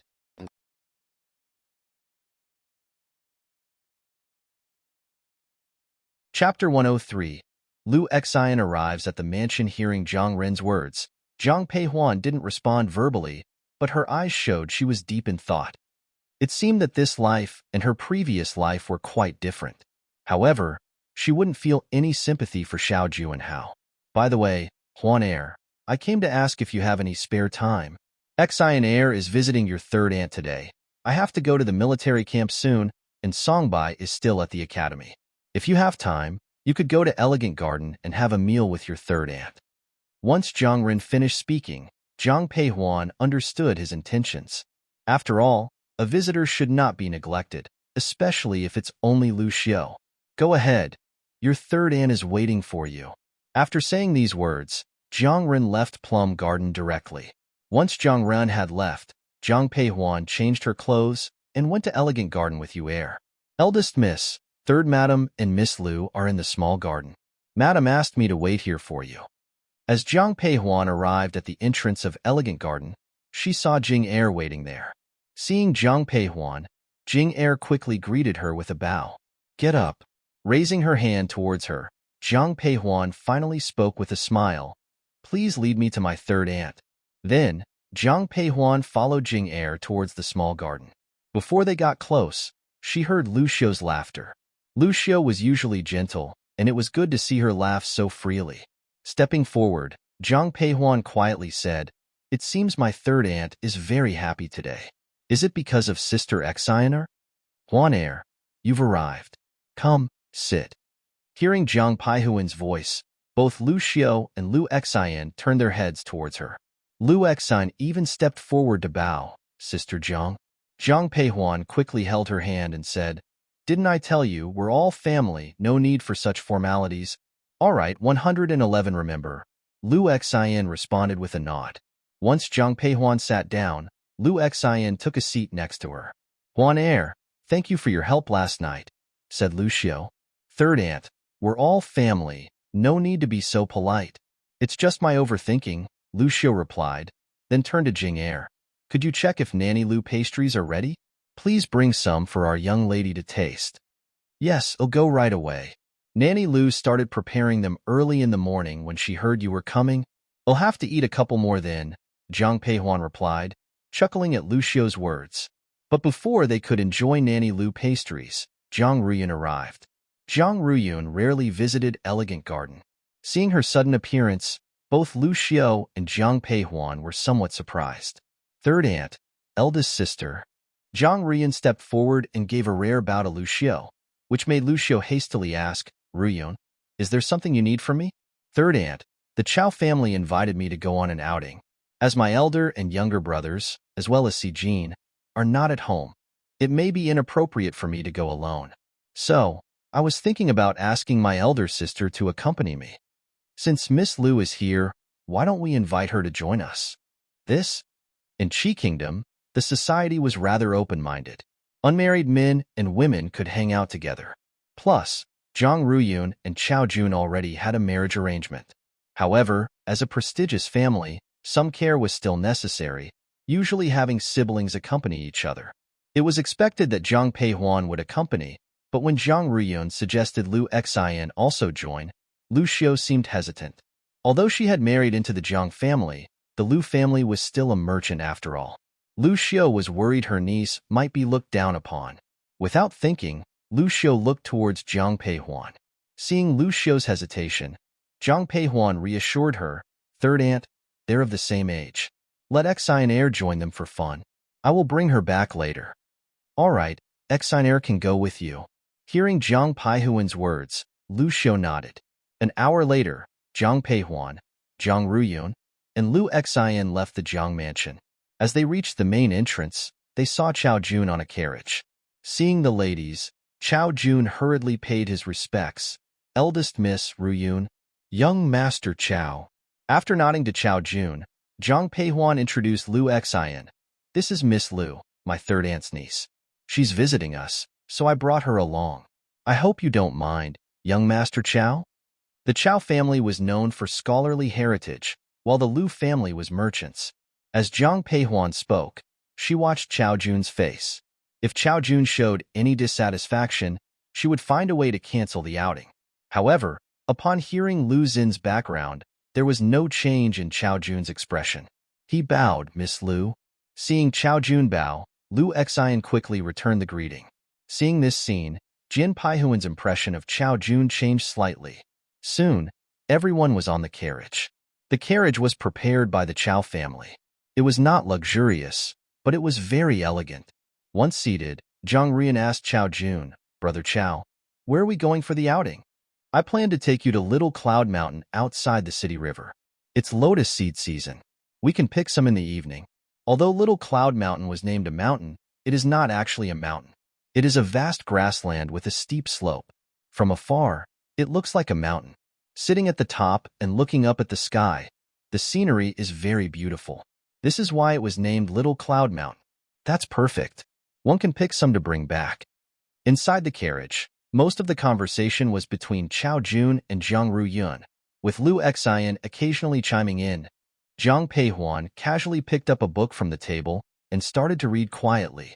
"Sister Jiang, have some tea." Seeing that Jiang Peihuan had been silent, Lu Xian poured her a cup of tea and handed it to her. "Thank you." After softly saying thanks, Jiang Peihuan put down her book. But just as she was about to reach out to take the teacup, the carriage suddenly stopped. The cup of tea spilled all over Jiang Peihuan. "I'm sorry, Sister Jiang. Are you okay?" Seeing the tea spilling on Jiang Peihuan, Lu Xin's eyes were filled with panic. "It's okay. The tea is not hot. It's all my fault. It's not your fault. I just didn't hold it steady." Seeing Lu Xian looking increasingly upset, Zhang Peihuan interrupted her gently. If there's anything to blame, it would be the sudden stop of the carriage. Chao Jun also understood this, and he breathed a sigh of relief when he saw that Zhang Peihuan was not hurt.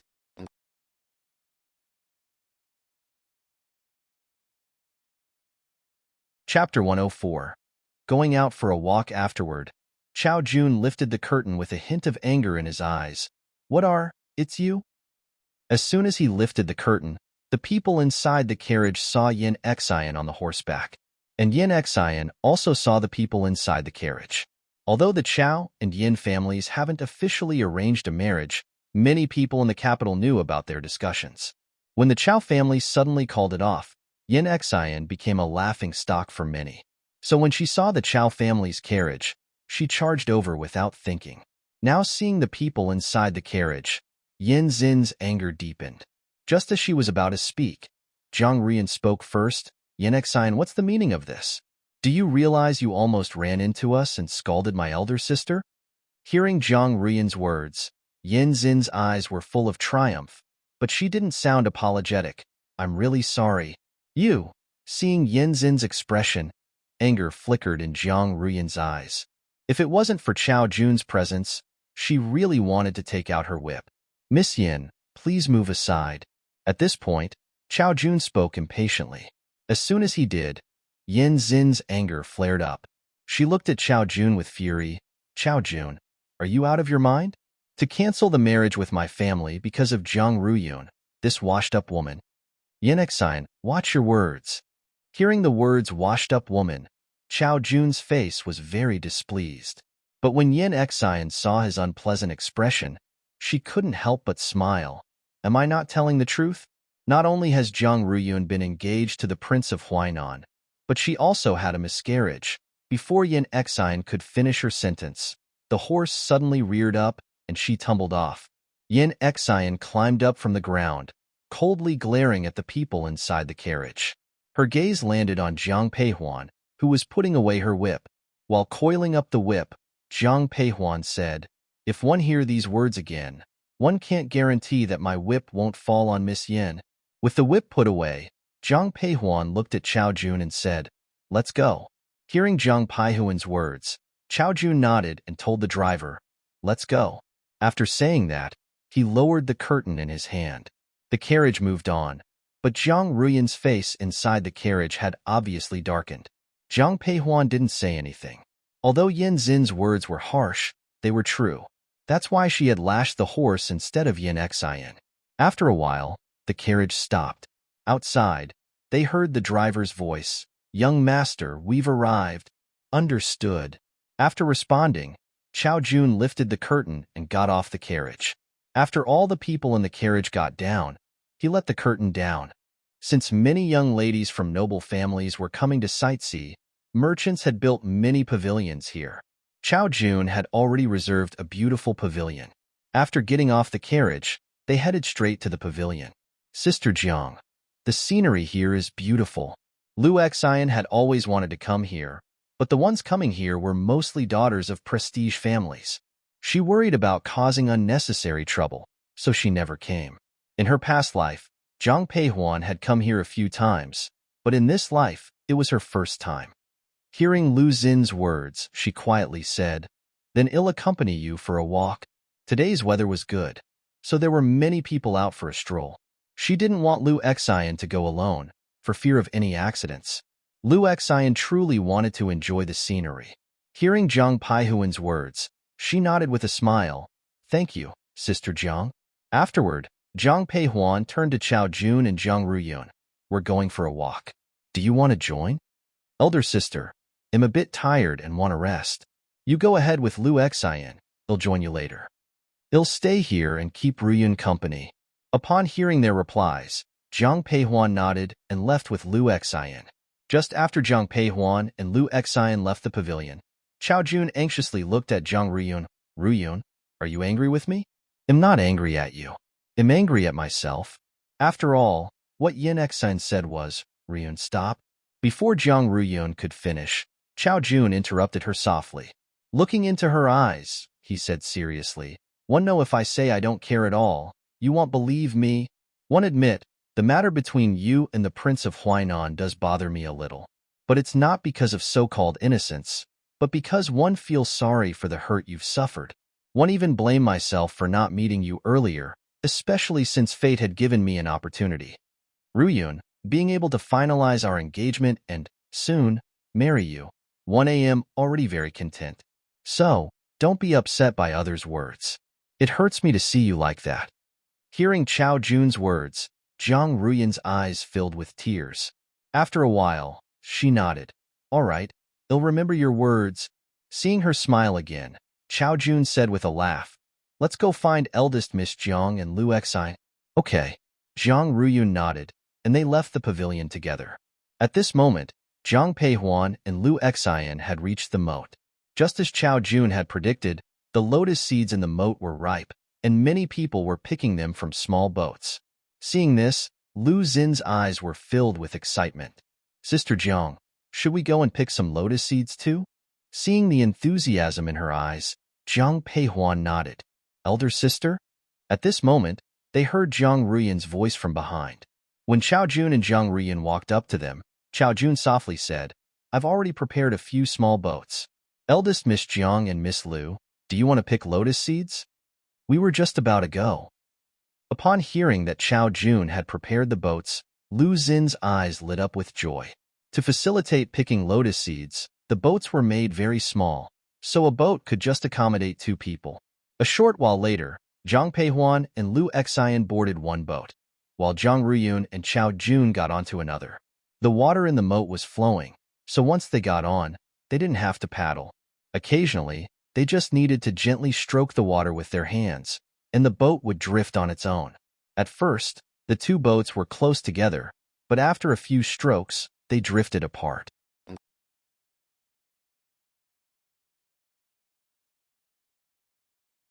Chapter 105.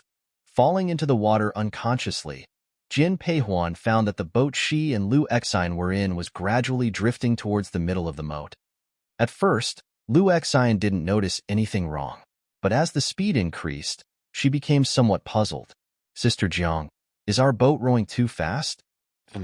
Hearing Lu Xin's question, Zhang Peihuan nodded. Their boat had been rowed by the people on the other boats. At first, Zhang Peihuan hadn't paid much attention, but by the time she realized it, their boat was already in the middle of the river. This meant that even if they wanted to row back, it would take some time. Xine Air, can you swim? I can't. Upon hearing Zhang Peihuan's question, Lu Xine shook her head. Although Lu Xine did not know what the problem was, she was more sensitive. Seeing that Zhang Peihuan's looked concerned, she asked in a soft voice, Sister Jiang, is there a problem? Zhang Peihuan briefly explained what had happened earlier and continued. I don't know the purpose of them bringing our boat to the middle, but don't worry, I will protect you. Although she had never learned how to float in this lifetime, Zhang Peihuan had carefully learned it in her previous life. If both of them fell into the water, Zhang Peihuan believed she could save Lu Xine. Just as Lu Xine was about to speak, she saw a boat approaching them. Zhang Peihuan was sitting with her back to the boat, but when she noticed Lu Xin's expression, she instinctively turned around. In the distance, a boat was approaching with several people on board, and the most obvious person among them was Xiao Juanhao. Seeing him, Zhang Peihuan's eyes immediately darkened. Zhang Peihuan thought that Lu Xine was implicated in this incident because of her, but what she didn't know was that at this moment, Xiao Junhao's gaze fell on Lu Xine. Looking at Pei Wu, he said in a calm voice, Is that Lu family's only legitimate daughter? Your Highness, that is Lu Xine. She is indeed the only daughter of the Lu family. Before Pei Wu could speak, Yin Xine interjected. Xiao Juanhao didn't say anything further. Instead, he stared blankly at the figure ahead. Although funds were being raised by the officials for the refurbishment of the palace, there was still a long way to go. That's why Xiao Juanhao turned his attention to the Lu family, as they were the wealthiest merchants in Qi Kingdom. That's how today's outing came about. Xiao Junhao's original plan was just to establish a connection with Lu Xine, but now he had changed his mind. Looking at Pei Wu, he spoke in a low voice, Find a way to capsize that boat. One will save. Lu Xine, you make sure to save Zhang Peihuan. Yes, Your Highness. Upon hearing Xiao Junhao's words, Pei Wu immediately turned and left. Lin Mingyao stood beside Xiao Juanhao and listened to his instructions. She had a complicated expression in her eyes. Just when she managed to dispel Xiao Junhao's thoughts about Zhang Peihuan, now there was Lu Exine. However, considering that the Lu family was just a merchant, even if Xiao Juanhao really accepted Lu Exine, it wouldn't affect her position. Lin Mingyao felt relieved. Watching Pei Wu carry out the orders, Lin Mingyao couldn't help but speak to Xiao Juanhao. Your Highness, Zhang family's third lady is also from the Lu family. Just by saving Lu Exine, it's unlikely that the Lu family will easily send Lu Exine into the royal palace. What do you suggest then? Meeting Xiao Junhao's gaze, Lin Mingyao stood on tiptoe, lowered her voice, and whispered a few words in his ear. Upon hearing Lin Mingyao's words, Xiao Junhao's eyes revealed a hint of complexity. Yin Exine, who was standing by, tightly clenched her fists when she saw this scene. A trace of jealousy flashed through her eyes, but no one noticed. On the small boat, Lu Exine looked at the figure behind Zhang Peihuan and said with an unpleasant expression, Sister Zhang, someone is coming. Zhang Peihuan turned around and saw two boats approaching them. Frowning, Zhang Peihuan reached out and paddled the water a couple of times, intending to avoid the boats behind them. However, two more boats emerged from the left side, leaving her with no choice. Sister Zhang, they're coming. What should we do? Seeing the approaching boats, Lu Exine became somewhat flustered. Zhang Peihuan reached out and immediately pulled out the whip from her waist. Seeing several boats approaching, Zhang Peihuan raised the black whip in her hand and spoke coldly, Don't come any closer, or don't blame me for being impolite. The men on the boats saw the black whip in Zhang Peihuan's hand, and a few traces of fear appeared in their eyes. But thinking of the orders from above, they continued forward without hesitation. With a hint of coldness in her eyes, Zhang Peihuan flicked her wrist, and the whip in her hand directly struck the nearest person. That person instantly fell into the water. Exine air, hold on tight. All right. Upon hearing Zhang Peihuan's words, Lu Exine held onto the sides of the boat with both hands. Seeing her stabilize, Zhang Peihuan stood up. Despite the boat rocking heavily, it didn't hinder Zhang Peihuan's movements. In no time, all the people from the two boats had fallen into the water. However, at that moment, another boat came crashing towards them. Sister Zhang, be careful. Seeing this scene, Lu Exine quickly spoke up. Zhang Peihuan was standing, and as the boat collided, she lost her balance and fell into the water. Sister Zhang? Seeing Zhang Peihuan falling into the water, Lu Exine instinctively reached out her hand to grab her, but in doing so, she also fell into the water. Your Highness, you can go now. On the boat, Pei Wu watched as Lu Exine fell into the water, then turned to Xiao Juanhao and said, Xiao Juanhao nodded and turned to walk to the deck. However, just as he was about to enter the water, he saw two familiar figures jump into the water. The ones jumping into the water were none other than Xiao Nani and Jiang Changbua, who happened to be passing by. Upon hearing Lu Xin's voice as she fell into the water, Zhang Peihuan instinctively tried to swim towards her, but found someone swiftly swimming towards her. When Zhang Peihuan saw Xiao Nani, her eyes were filled with surprise, and Xiao Nani also looked surprised seeing Zhang Peihuan swimming freely in the water. After all, not long ago, he had saved her from the river, and at that time, he was certain that Zhang Peihuan couldn't swim. At this time, Zhang Peihuan had already surfaced. Seeing this, Xiao Nani quickly swam to her side. Zhang Peihuan didn't have time to think about Xiao Nani. She instinctively searched for Lu Exine and saw that Jiang Changbai had already carried Lu Exine to the shore.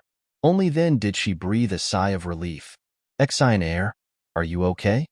Looking at Lu Exine, who coughed out some river water, Zhang Peihuan asked worriedly. Upon hearing Zhang Peihuan's voice, Lu Exine shook her head. Jiang, cough cough. As soon as she spoke, she erupted into severe coughing. Don't talk for now. Let's discuss everything when we get back. Jiang Changbai, seeing Lu Xin's face flushed from coughing, interrupted her softly.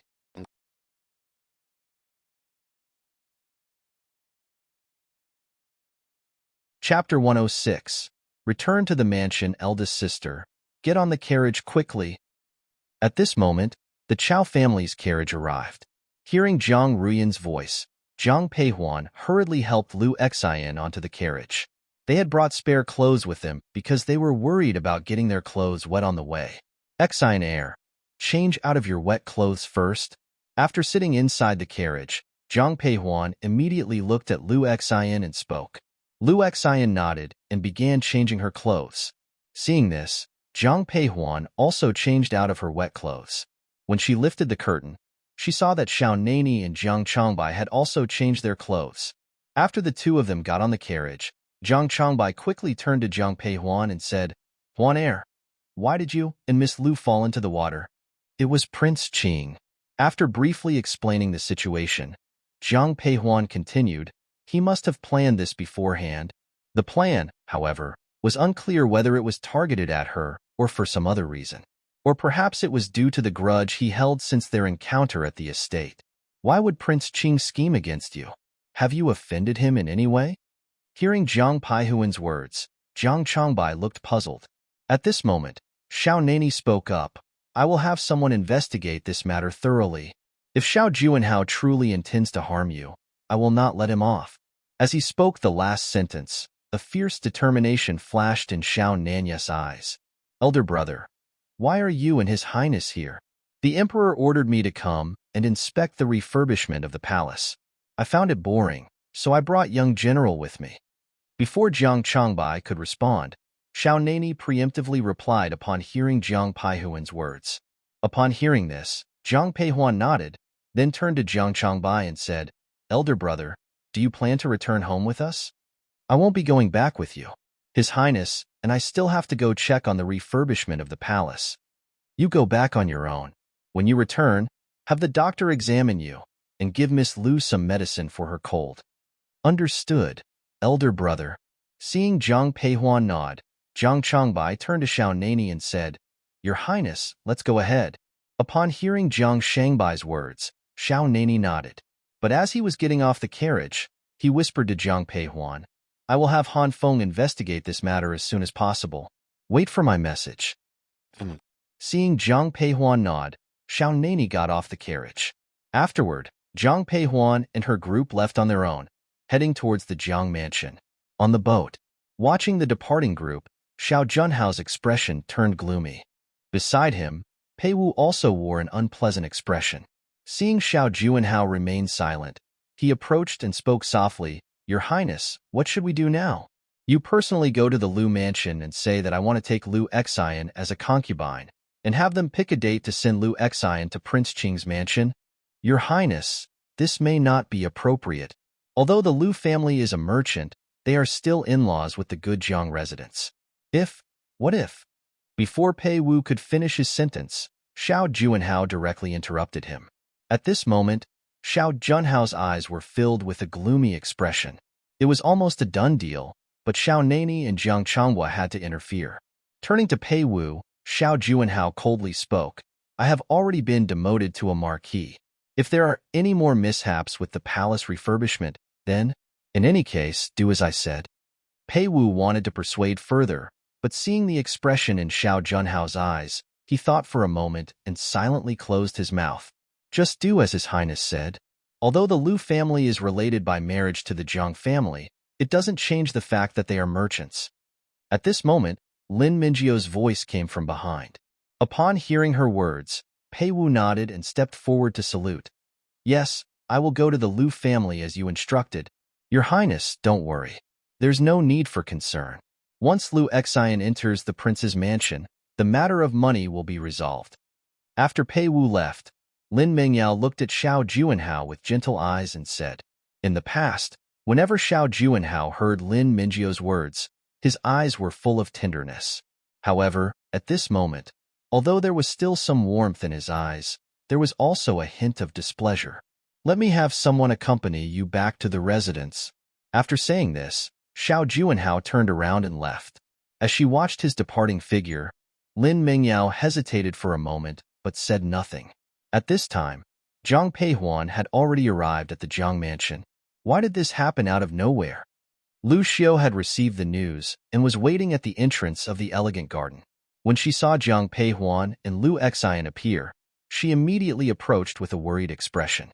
Seeing the concern in her eyes, Lu Xian stepped forward and held Lu Xiu's hand. "Auntie, don't worry, I'm fine." Lu Xiu wanted to say something, but then she noticed Zhang Ruyun standing beside them. Strictly speaking, this incident happened because the Chao family invited them for an outing. Thinking of this, Lu Xian did not say anything further. Instead, she turned to Lu Xian and said, "The doctor is already waiting inside. Let him take a look at you." Lu Xian felt that she was fine, but she couldn't resist Lu Xiu's insistence. After checking Lu Xin's pulse, the doctor turned to Lu Xiu and said, "Madam, please rest assured, Miss Lu is in good health. However, since she fell into the water, I will prescribe some medicine. Drinking a few doses should help ward off the chill." "Thank you, doctor." Then, Lu Xiu turned to Zhang Peihuan and said, "Peihuan, you also fell into the water. Let the doctor check you too." "No need, auntie. You forget. Yi Xiao in my room knows medicine. If I feel unwell later, she can take a look. For precaution, let's have Xi and Air stay over at the house tonight." I was thinking the same. Upon hearing Lu Xiu and Zhang Peihuan's conversation, Lu Xian chuckled softly. 1 a.m. quite all right now. No need to fuss over me, auntie. It's just one night stay. No fuss at all. You rest well. Later I'll have Jing Air bring you the medicine. And also ask Nanny Lu to go back and inform your elder brother. Then he'll have to trouble you, auntie. Seeing that Lu Xiu had everything arranged, Lu Xian didn't refuse any further and just nodded with a smile. "Third aunt, I will head back first." "All right, take it slow on your way, and remember to have Yi Xiao check on you when you get back." Nodding her head and bidding Lu Xiu goodbye, Zhang Peihuan left the elegant garden. Seeing this, Zhang Ruyun also followed and left. "Elder sister, today's incident won't cause any trouble, right?" After leaving the elegant garden, Zhang Ruyun turned to Zhang Peihuan and asked. Seeing the confusion in Zhang Peihuan's eyes, Zhang Ruyun continued, "When you and Miss Lu fell into the water today, I saw it clearly. Those people were clearly arranged by Prince Qing. Don't worry, there won't be any issues."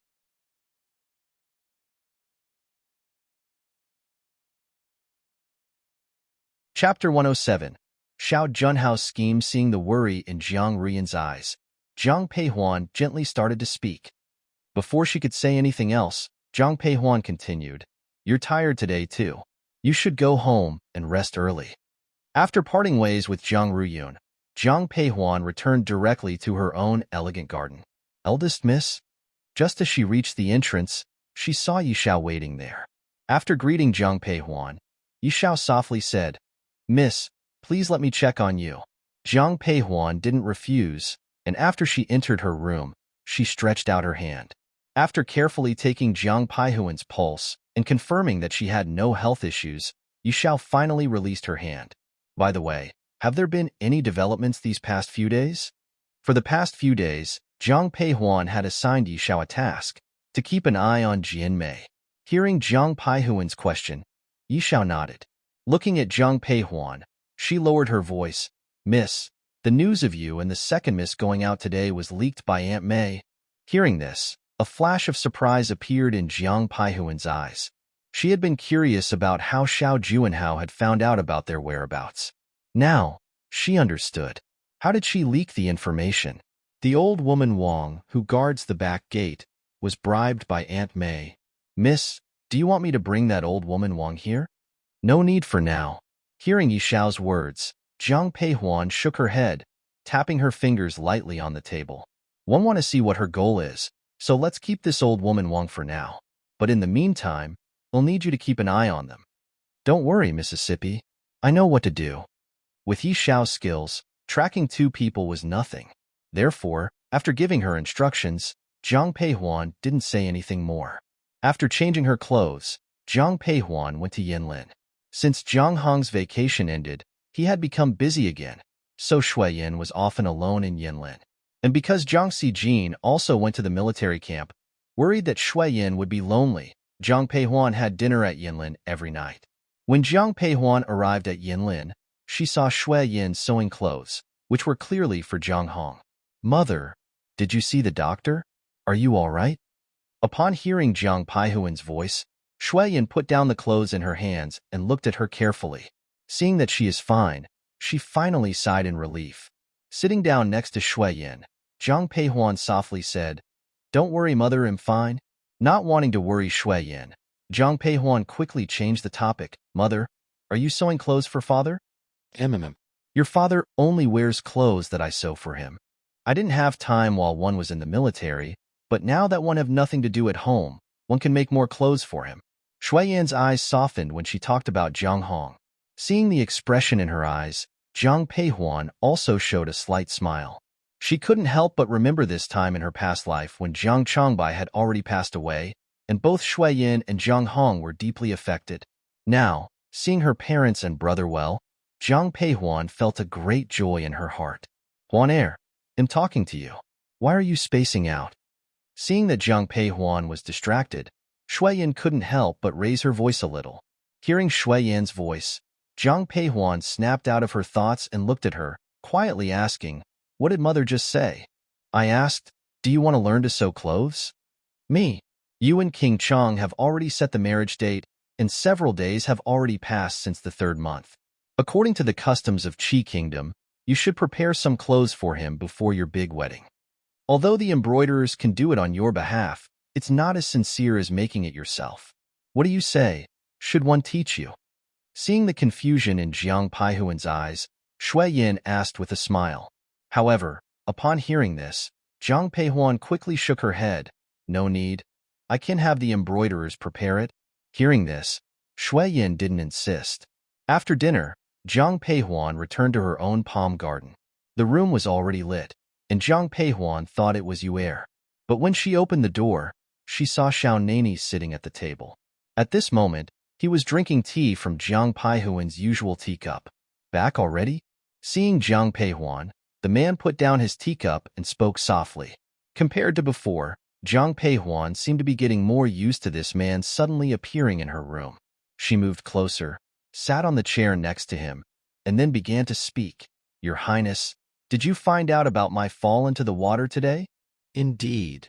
When Jiang Peihuan mentioned this, Xiao Nanya's eyes darkened for a moment. Seeing the coldness in his eyes, Zhang Peihuan couldn't help but ask, "What's the reason?" "Xiao Juanhao has indeed played a good game." Then, Xiao Nani softly relayed what Han Feng had investigated. From his words, Zhang Peihuan understood Xiao Junhao's schemes. Refurbishing the palace required a lot of money, which Xiao Juanhao didn't have. As a demoted prince, he didn't dare to ask the emperor for more funds, so he turned his sights on the Liu family. A few million taels of silver was an astronomical figure to others, but it was nothing to the Liu family. So Xiao Juanhao planned to rescue Liu Xian when she fell into the water, using the opportunity to bring her into his household.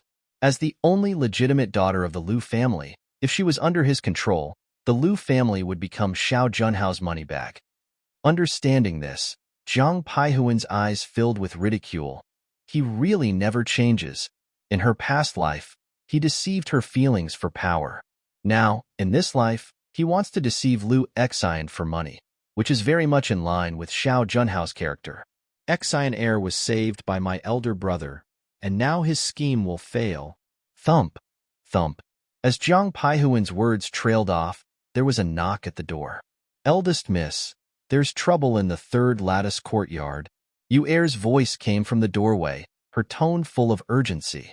Hearing her words, Zhang Peihuan couldn't bother about Xiao Nani being there and immediately opened the door. "What happened to my 3rd aunt?" "It's not 3rd, madam, it's Miss Liu, in the elegant garden." "Miss Liu, my prince is willing to take you as his wife, which would be a blessing for the Liu family. Please come with me." Even the Prince Qing can't force marriage. Moreover, this is Jiang's mansion. One asked guard pay to leave. To be a wife, it might sound nice, but it's just being a lesser concubine.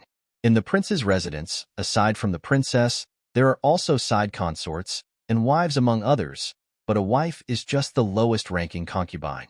Hearing Pei Wu's words, Lu Xiu's eyes were full of anger. Pei Wu wasn't surprised by Lu Xiu's reaction. After she finished speaking, he directly said, "3rd madam, I think you wouldn't want to cause trouble for your maternal family, would you?"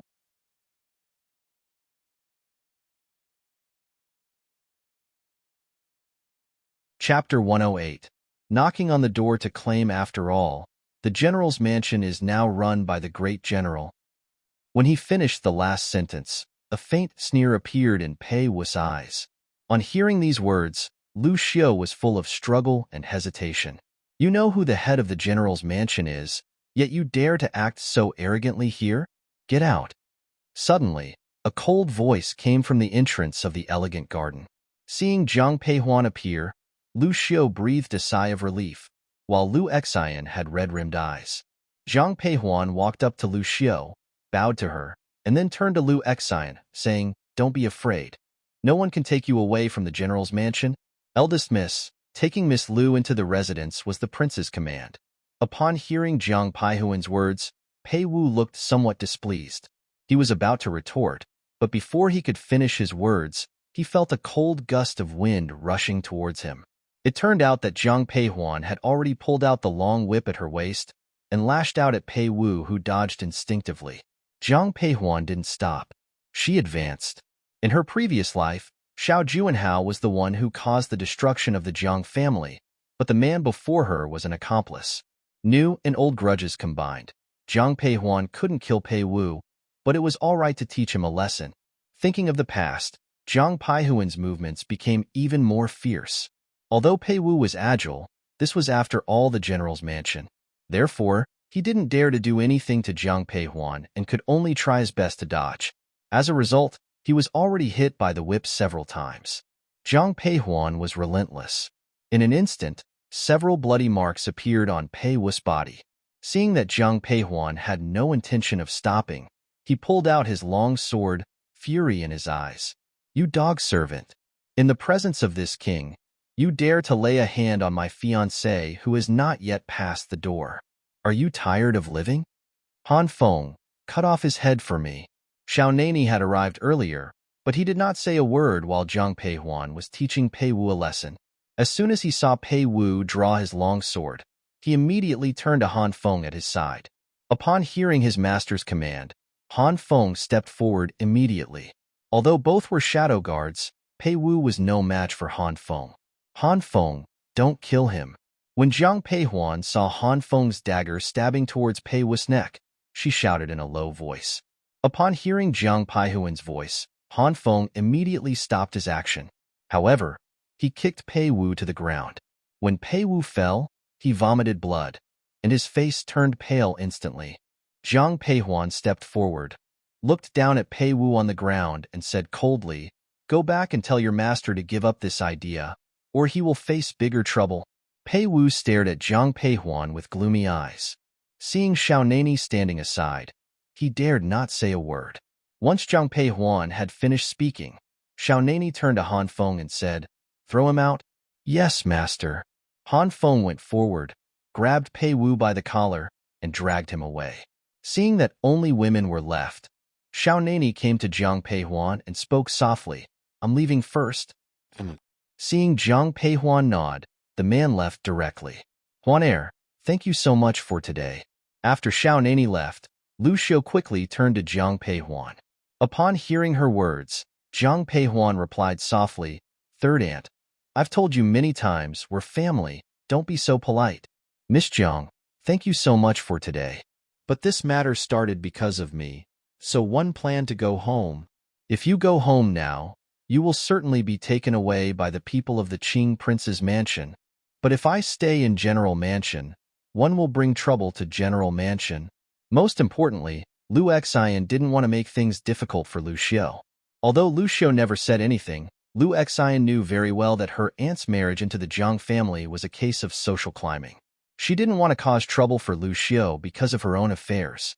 "Xian heir, one understand what you're thinking, but going home is not the solution. We need to find a solution as soon as possible." "Madam, young Master Lu has come." As soon as Zhang Peihuan's words fell, she saw Jing Er walking towards them, followed by Lu Hao. Lu Hao's eyes were filled with anxiety.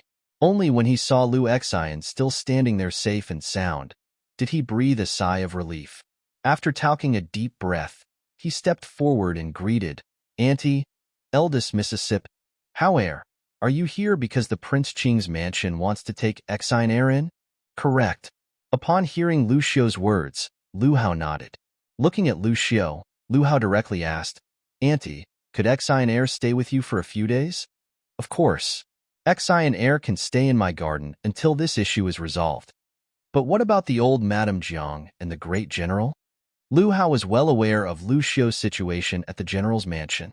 Seeing Lu Xiao's ready agreement, his eyes showed some worry. Cousin Lu, rest assured, one will talk to my father and grandmother about this. Before Lu Xiao could respond, Jiang Peihuan spoke softly. Upon hearing Jiang Peihuan's words, Lu Hao, full of gratitude, stepped forward and bowed solemnly to Jiang Peihuan. Thank you, eldest miss, on behalf of Lu Hao. In the future, if the eldest miss needs anything from the Lu family, I will not hesitate to help. I do have a favor to ask, Cousin Lu. Please speak, eldest Mississippi. There was a hint of surprise in Lu Hao's eyes, but being an experienced businessman, his expression quickly returned to normal. Looking at Jiang Peihuan, he respectfully said, I heard the Lu family's ships can sail overseas. Is it true? Yes, indeed. We do have routes to overseas. In a few days, it's the Emperor's 50th birthday. As the royal family's merchant, one assumed the Lu family will present birthday gifts in the palace? Yes, I personally deliver the gifts every year. Lu Hao did not know what Jiang Peihuan's intentions were, but he answered seriously. Upon hearing this, Jiang Peihuan's eyes sparkled with a hint of a smile. In the next few days, I hope Cousin Lu can prepare some special items, ones that are eye-catching but do not carry good implications. Try to send them to the Prince Qing's mansion. I believe this should not be difficult for Cousin Lu, right? If Lu Hao didn't understand Jiang Peihuan's meaning before, now he understood perfectly. Looking at Jiang Peihuan, his eyes lit up, filled with excitement. One understand your meaning, eldest Mississippi. Don't worry, eldest Mississippi. I will take care of this personally and make sure you are satisfied. Thank you, Cousin Lu. Knowing Lu Hao was smart, Jiang Peihuan smiled and spoke softly.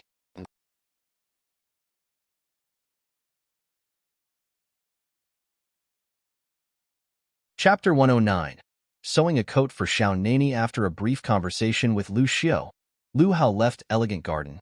As he left, Lu Xiao turned to Jiang Peihuan and asked in a soft voice, Huan Er, you had Hao Er fetch those things. Do you intend for the Prince Qing to present them to the Emperor? Yes. Seeing Jiang Peihuan nod, Lu Xiao's eyes filled with doubt. If we present such things to the Emperor, he would certainly be enraged. Wouldn't the Prince Qing bear even more ill will towards the Lu family then? And, even without these things, the Prince Qing is already targeting our family, Lu Xian interjected before Jiang Peihuan could respond. Turning to Lu Xiao and Jiang Peihuan, Lu Xian continued, I've never intentionally provoked these people, but whether it's Yin Quan or the Prince Qing, they view me as a toy. Rather than being at their mercy, I prefer to take control of my own fate. Jiang Peihuan looked surprised upon hearing Lu Xin's words. She initially had Lu Hao do these things merely to undermine Xiao Junhao's trust in the Emperor. Now, hearing Lu Xin's words, an idea took shape in her mind. Turning to Lu Xian, she proposed, Lu Xian, I have an idea that might deter the prince. What is it? Before Lu Xian could respond, Lu Xiao, eager to know, spoke out of turn. Looking at the two, Jiang Peihuan said in a low voice, even a prince cannot force a married woman to be his. If Xi and Heir can get married immediately, even if the matter reaches the Emperor, the Prince Qing will have no grounds for objection. That's a good plan. But where can we find a suitable family at this time? Since ancient times, selecting a husband was a careful process. If they were to arrange a marriage for Lu Xian now, they wouldn't have much time. But this was not for Jiang Peihuan to worry about. All these considerations fell to the Lu family. After a few more words with Lu Xiao, Jiang Peihuan left Elegant Garden. You Heir, help me prepare some elegant, light-colored fabrics, she instructed upon returning to Palm Garden. Remembering the words that Shui Yin had shared with her, Jiang Peihuan thought about the many gifts Xiao Nani had given her, despite her never having given him anything. The handkerchief, of course, did not count. In the identity of Xiao Nani, he lacked nothing. After some thought, Jiang Peihuan decided that sewing him a coat could express some of her sentiments. Upon hearing Jiang Peihuan's words, Yu Er quickly prepared a few pieces of plain and elegant fabric. Finally, Jiang Peihuan chose a piece of deep blue shoe brocade. "Miss, what do you want to do?" "I can help you," said Yuer, gathering the remaining fabric and bringing needles and scissors. However, Jiang Peihuan shook her head. "No need, I'll do it myself." "You'll do it yourself?" Yuer was filled with confusion. Seeing the expression in her eyes, Jiang Peihuan remembered she didn't yet know how to sew in this life. In her past life, however, she had learned embroidery in order to win over Xiao Juanhao. Although she couldn't compare to a master, she could hold her own. "I learned a bit from my mother," she muttered, picking up the scissors. Yuer stood aside, closely watching Jiang Peihuan's actions. This was high-quality shoe brocade, and if Jiang Peihuan were to ruin it, Yuer could possibly fix it. But seeing Jiang Peihuan's smooth and proficient cutting motions, Yuer was full of surprise. Jiang Peihuan paid no attention to Yuer's surprise and carefully recalled Xiao Nanya's physique. After the time it took to brew a pot of tea, she had cut out all the fabric needed for the clothes. "Miss, are you sewing clothes for the young master?" asked Yuer. Zhang Hong's couple was known to have a great relationship, with all their clothes made by Shui Yan. So, upon seeing Jiang Peihuan's cut fabric, Yuer's first thought was that they were for Jiang Changbai. However, upon hearing this, Jiang Peihuan shook her head. "No, it's not for my elder brother. Not for the young master?" Yuer was stunned, then exclaimed in surprise, "Miss, are you preparing to sew an overcoat for King Cheng?" "Yes." Jiang Peihuan didn't say much, just nodded in confirmation. Seeing Jiang Peihuan's nod, Yuer's interest was piqued. All the maids could see Xiao Nanya's feelings for Jiang Peihuan. Now that she finally showed some interest in him, Yuer was very happy.